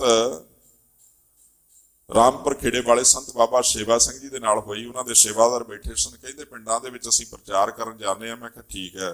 ਮੈਂ ਕਿਹਾ ਅਸੀਂ ਵੀ ਜਾਂਦੇ ਹਾਂ। ਕਹਿੰਦੇ ਆਪਾਂ ਉੱਥੇ ਪ੍ਰਚਾਰ ਕਰਨ ਦਾ ਢੰਗ ਕੀ ਹੋਣਾ ਚਾਹੀਦਾ ਹੈ। ਵਿਚਾਰ ਚੱਲਣ ਲੱਗ ਪਈ। ਉਹਨਾਂ ਨੇ ਦੱਸਿਆ, ਕਿਉਂਕਿ ਸਮਾਂ ਸੀਮਿਤ ਹੈ, ਸਮੇਂ ਦੇ ਵਿੱਚ ਹੀ ਆਪਾਂ ਸਮਾਪਤੀ ਕਰਨੀ। ਉਹਨਾਂ ਨੇ ਦੱਸਿਆ, ਕਹਿਣ ਲੱਗੇ ਅਸੀਂ ਜਦੋਂ ਪ੍ਰਚਾਰ ਕਰਨ ਜਾਂਦੇ ਹਾਂ ਪਹਿਲੋਂ ਪੁੱਛਦੇ ਹਾਂ ਵੀ ਮੱਥਾ ਟੇਕਣਾ ਕਿਉਂ ਜ਼ਰੂਰੀ ਹੈ, ਮੱਥਾ ਕਿਉਂ ਟੇਕਦੇ ਹੋ? ਤੇ ਕਿਸੇ ਨੇ ਕਹਿ ਦਿੱਤਾ ਸਾਰੇ ਹੀ ਟੇਕਦੇ ਨੇ, ਬਾਕੀ ਵੀ ਤਾਂ ਗੁਰਸਿੱਖ ਟੇਕਦੇ ਨੇ ਗੁਰੂ ਨੂੰ ਮੱਥਾ, ਅਸੀਂ ਵੀ ਟੇਕਦੇ ਹਾਂ। ਇਹਦਾ ਜਵਾਬ ਇਹ ਨਹੀਂ, ਇਹ ਤਾਂ ਦੇਖਾ ਦੇਖੀ ਵਾਲੀ ਗੱਲ ਹੈ ਨਾ, ਜਿਹੜੀ ਇਹ ਭੇਡ ਚਾਲ ਹੋਇਆ ਕਰਦੀ ਹੈ ਜੀ। ਜਦੋਂ ਦੇਖਾ ਦੇਖੀ ਅਸੀਂ ਕੰਮ ਕਰਦੇ ਹਾਂ, ਦੇਖਾ ਦੇਖੀ ਵਾਲਾ ਕੰਮ ਕਰਨ ਵਾਲਾ ਅੱਜ ਇੱਥੇ ਮੱਥਾ ਟੇਕ ਰਿਹਾ, ਕੱਲ ਨੂੰ ਕਬਰ ਤੇ ਵੀ, ਮੜੀ ਤੇ ਵੀ, ਕਿਸੇ ਪਖੰਡੀ ਦੇ ਚਰਨਾਂ ਵਿੱਚ ਵੀ ਮੱਥਾ ਟੇਕੇਗਾ, ਜਿਹੜਾ ਦੇਖਾ ਦੇਖੀ ਵਾਲਾ ਹੈ। ਸਾਨੂੰ ਮੱਥਾ ਟੇਕਣ ਦੀ ਸਮਝ ਹੋਣੀ ਚਾਹੀਦੀ ਹੈ ਵੀ ਸਤਿਗੁਰ ਸੱਚੇ ਪਾਤਸ਼ਾਹ ਅੱਜ ਤੇਰੇ ਦਰ ਤੇ ਆਣ ਕਰਕੇ ਧਨ ਦੌਲਤ ਅਸੀਂ ਮਹਾਰਾਜ ਜੀ ਦਾ ਦਿੱਤਾ ਹੈ ਬਖਸ਼ਦੇ ਹਾਂ। ਮਹਾਰਾਜ ਜੀ ਨੇ ਬਖਸ਼ਿਆ ਉਹੀ ਧਨ ਦੌਲਤ ਇੱਥੇ ਗੋਲਕ ਦੇ ਵਿੱਚ ਪਾਉਂਦੇ ਹਾਂ। ਮਹਾਰਾਜ ਤੇਰੇ ਦਰ ਤੇ ਆਣ ਕਰਕੇ ਭੇਟ ਕਰਨ ਲੱਗਾ ਹਾਂ। ਕੀ ਮਹਾਰਾਜ ਜੀ ਬਖਸ਼ਿਸ਼ ਕਰ ਦਿਓ, ਰਹਿਮਤ ਕਰ ਦਿਓ, ਆਪਣਾ ਬਣਾ ਲਓ। ਤੇ ਸਤਿਗੁਰੂ ਸੱਚੇ ਪਾਤਸ਼ਾਹ ਮੈਨੂੰ ਤੁਸੀਂ ਹੁਕਮ ਕੀਤਾ, ਸਤਿਗੁਰ ਆਗਿਆ ਸੀਸ ਭੇਟ ਦਿਓ, ਮੇਰਾ ਸੀਸ ਇਹ ਆਪਣਾ ਬਣਾ ਲਓ। ਬੇਸ਼ੱਕ ਮੇਰੇ ਸਰੀਰ ਤੇ ਲੱਗਾ, ਜਦੋਂ ਆਪ ਜੀ ਹੁਕਮ ਕਰੋ ਉਦੋਂ ਆਪ ਜੀ ਦੇ ਚਰਨਾਂ ਵਿੱਚ ਅਰਪਣ ਕਰ ਦਿਆਂਗਾ। ਕੀਤਾ ਨਾ ਅਰਪਣ ਬਾਬਾ ਦੀਪ ਸਿੰਘ ਜੀ ਨੇ, ਕੀਤਾ ਨਾ ਅਰਪਣ ਉਹਨਾਂ ਗੁਰਸਿੱਖਾਂ ਨੇ, ਭਾਈ ਮਨੀ ਸਿੰਘ ਜੀ ਵਰਗੇ, ਭਾਈ ਤਾਰੂ ਸਿੰਘ ਜੀ ਵਰਗਿਆਂ ਨੇ। ਆਪਣਾ ਨਹੀਂ ਜਾਣਿਆ, ਹਰ ਦਰਸ਼ਨ ਦੇਹੋ ਦਿਖਾਈ। ਉਸ ਪਰਮੇਸ਼ਰ ਦੇ ਦਰਸ਼ਨਾਂ ਦੀ ਭੇਟਾ ਜਿਹੜੀ ਹੈ ਨਾ, ਉਹ ਦੇਣੀ ਨਾਮੁਮਕਿਨ ਹੈ, ਦਿੱਤੀ ਨਹੀਂ ਜਾ ਸਕਦੀ। ਬੇਨਤੀ ਕੀਤੀ ਜਾ ਸਕਦੀ ਹੈ, ਮਹਾਰਾਜ ਦਰਸ਼ਨ ਕਰਵਾ ਦਿਓ। ਸਤਿਗੁਰੂ ਸੱਚੇ ਪਾਤਸ਼ਾਹ ਰਹਿਮਤ ਕਰੋ। ਸੁਣ ਮੀਤਾ ਤੋੜੀ ਕਉ ਬਲ ਜਾਈ। ਤੇ ਸੁਣ ਮਿੱਤਰਾ ਕਿਵੇਂ ਦਰਸ਼ਨ ਹੁੰਦੇ ਨੇ। ਮਹਾਰਾਜ ਜੀ ਕਹਿਣ ਲੱਗੇ ਧੂਰੀ ਕੋ ਬਲ ਜਾਈ। ਸਾਧ ਸੰਗਤ ਦੀ ਚਰਨਾਂ ਦੀ ਧੂੜ ਜਿਹੜੀ ਹੈ ਨਾ, ਉਹ ਤੋਂ ਕੁਰਬਾਨ ਜਾਈਏ, ਉਸ ਤੋਂ ਕੁਰਬਾਨ, ਕਿਉਂਕਿ ਇੱਥੇ ਆਉਣ ਦਾ ਬਖਸ਼ਿਸ਼ ਦਾ ਫਲ ਜਿਹੜਾ ਹੈ ਗੁਰੂ ਦੇ ਚਰਨਾਂ ਦੀ ਧੂੜੀ ਤੋਂ ਹੀ ਪ੍ਰਾਪਤ ਹੁੰਦਾ ਹੈ। ਧੂੜੀ ਕੋ ਬਲ ਜਾਈ, ਚਰਨਾਂ ਦੀ ਧੂੜੀ ਮਿਲ ਜਾਵੇ ਉਸ ਤੋਂ ਵੀ ਕੁਰਬਾਨ ਜਾਂਦਾ ਹਾਂ ਜੀ। ਇਹੋ ਮਨ ਤੇਰਾ ਪਾਈ। ਤੇ ਇਹ ਵੀ ਫਿਰ ਕਹਿ ਦੇਵੇ ਆਣ ਕਰਕੇ ਸਤਿਗੁਰੂ ਸੱਚੇ ਪਾਤਸ਼ਾਹ ਜੀ ਦੇ ਚਰਨਾਂ ਦੇ ਵਿੱਚ ਕਿ ਇਹ ਮਹਾਰਾਜ ਇਹ ਮਨ ਤੇਰਾ ਹੈ, ਮੇਰਾ ਕੁਝ ਨਹੀਂ, ਮੇਰਾ ਤਾਂ ਆਪਣਾ ਕੁਝ ਵੀ ਨਹੀਂ। ਸਤਿਗੁਰੂ ਸੱਚੇ ਪਾਤਸ਼ਾਹ ਇਸ ਦੇ ਉੱਪਰ ਆਪ ਜੀ ਰਹਿਮਤ ਕਰਦੇ ਹੋ। ਇਹੋ ਮਨ ਤੇਰਾ ਭਾਈ, ਮਨ ਵੀ ਸਤਿਗੁਰੂ ਸੱਚੇ ਪਾਤਸ਼ਾਹ ਜੀ ਨੂੰ ਸੌਂਪ ਦੇਵੇ। ਰਾਮ ਵਿਸ਼ਰਾਮ ਦੇ ਕਰਕੇ ਫਰਮਾਨ ਕਰਦੇ ਹਨ, ਪਾਪ ਮਲੋਵਾ ਮਲ ਮਲ ਤੋਵਾ। ਇਹੋ ਮਨ ਤੈ ਕੋ ਦੇਸਾ। ਤੇ ਫਿਰ ਜਿਹੜਾ ਸ਼ਰਧਾਲੂ ਹੈ ਨਾ, ਜਿਹੜਾ ਜਿਗਿਆਸੂ ਹੈ, ਉਹਦੇ ਅੱਗੇ ਵਚਨ ਨੇ, ਮਹਾਰਾਜ ਕਿਰਪਾ ਕਰਿਓ ਪਾਪ ਮਲੋਮਾ, ਆਪ ਜੀ ਦੇ ਚਰਨ ਜਿਹੜੇ ਨੇ ਨਾ ਉਸ ਨੂੰ ਪਲੋਸਾਂ,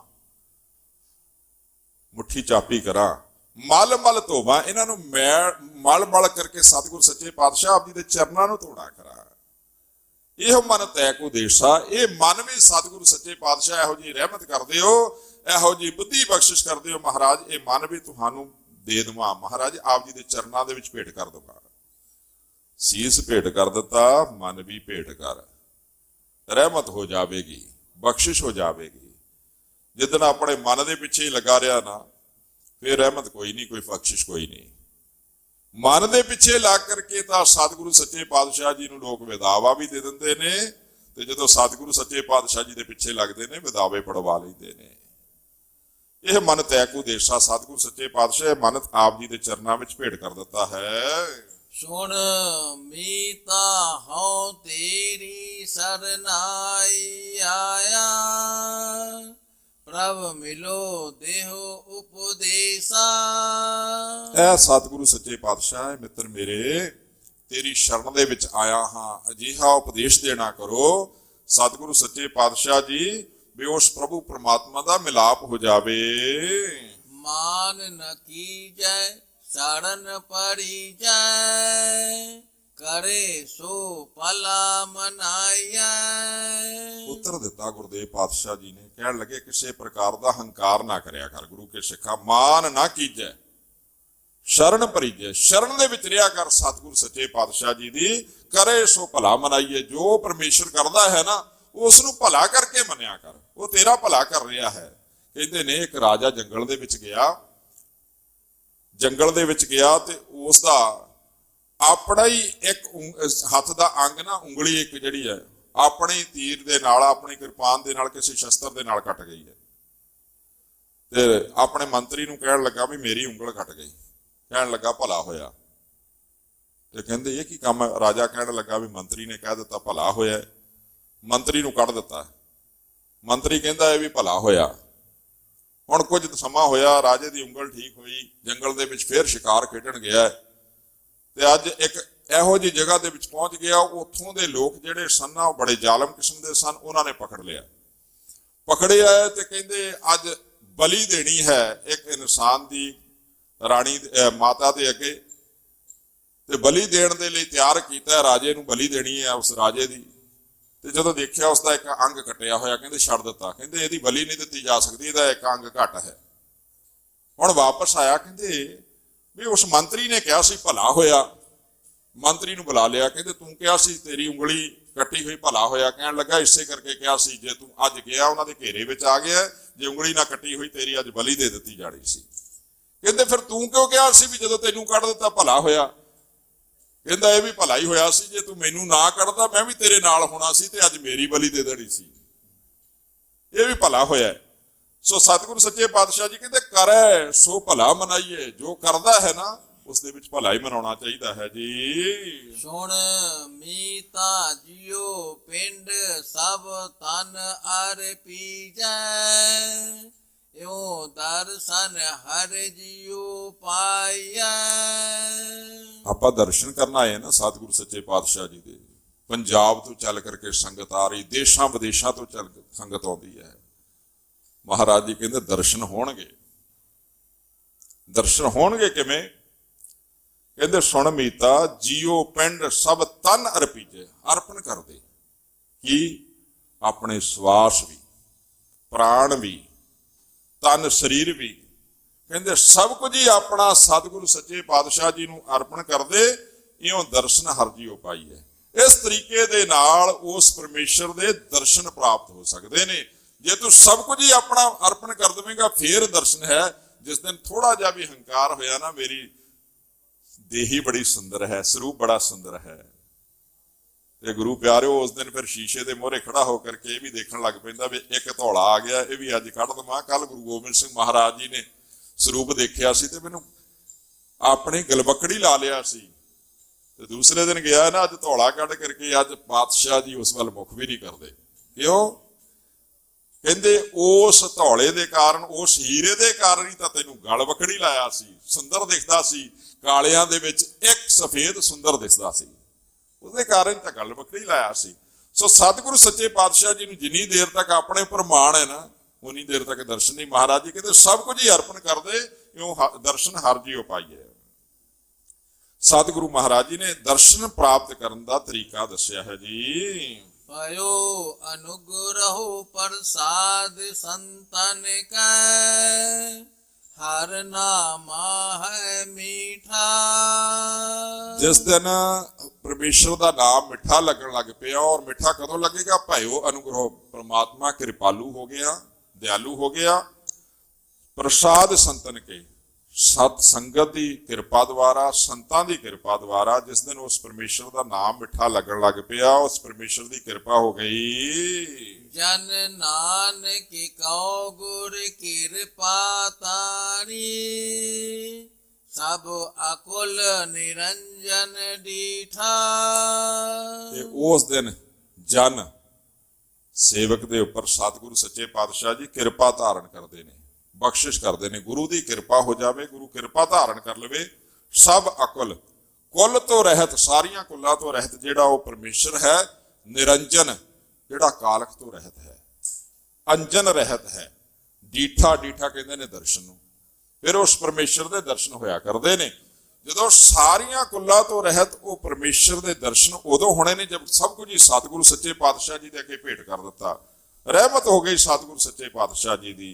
ये महाराज जी ने बख्शिश की है। आज जो पावन पवित्र हुक्मनामे बख्शिश किए ने, आपां सतगुरु सच्चे पातशाह जी के वचनों की विचार सांझी की है। इन्ने जोगा नहीं वे महाराज जी के वचन हू बहू जो सतगुरु सच्चे पातशाह जी कहना चाहते हैं वो आप जी के अगे रख सका। जिन्नी क पातशाह जी ने बुद्धि बख्शिश की है, उस बुद्धि द्वारा विचार आप जी दे नाल सांझी की है। महाराज जी के चरणों में बेनती करा, महाराज कृपा करियो, रहमत करियो, होर बख्शिशां दे नाल साडी सारी संगत की झोली भरियो। होइयां भुल्लां चुकां दी खिमा सतगुरु सच्चे पातशाह जी बख्शनहार हैं। साध संगत बख्शनहार है, बख्श लेना, किरपा करनी, असीसां देनियां। गुरु प्यारो आप जी दीयां असीसां ते गुरदेव पातशाह जी की कृपा द्वारा दास दा भी मिल के सतगुरु सच्चे पातशाह जी के चरणों के नाल हो सके। देहो सज्जन असीसड़ियां जो होवे साहिब शमेल। ते महाराज जी के चरणों में एक बेनती जरूर करिया करो। महाराज लेखा होने लग पिया, छुटकारा नहीं। लेखे कते ने छुट्टी है, खिन खिन भुलणहार बख्शनहार बख्श लै, नानक पार उतार। आओ अंतलियां पंक्तियां पढ़ करके समाप्ति करते हैं जी। भयो अनुग्रहो प्रसाद संतन कै, हर नामा है मीठा। जन नानक को गुर किरपा धारी, सब अकुल निरंजन डीठा। वाहिगुरु जी का खालसा, वाहिगुरु जी की फतेह।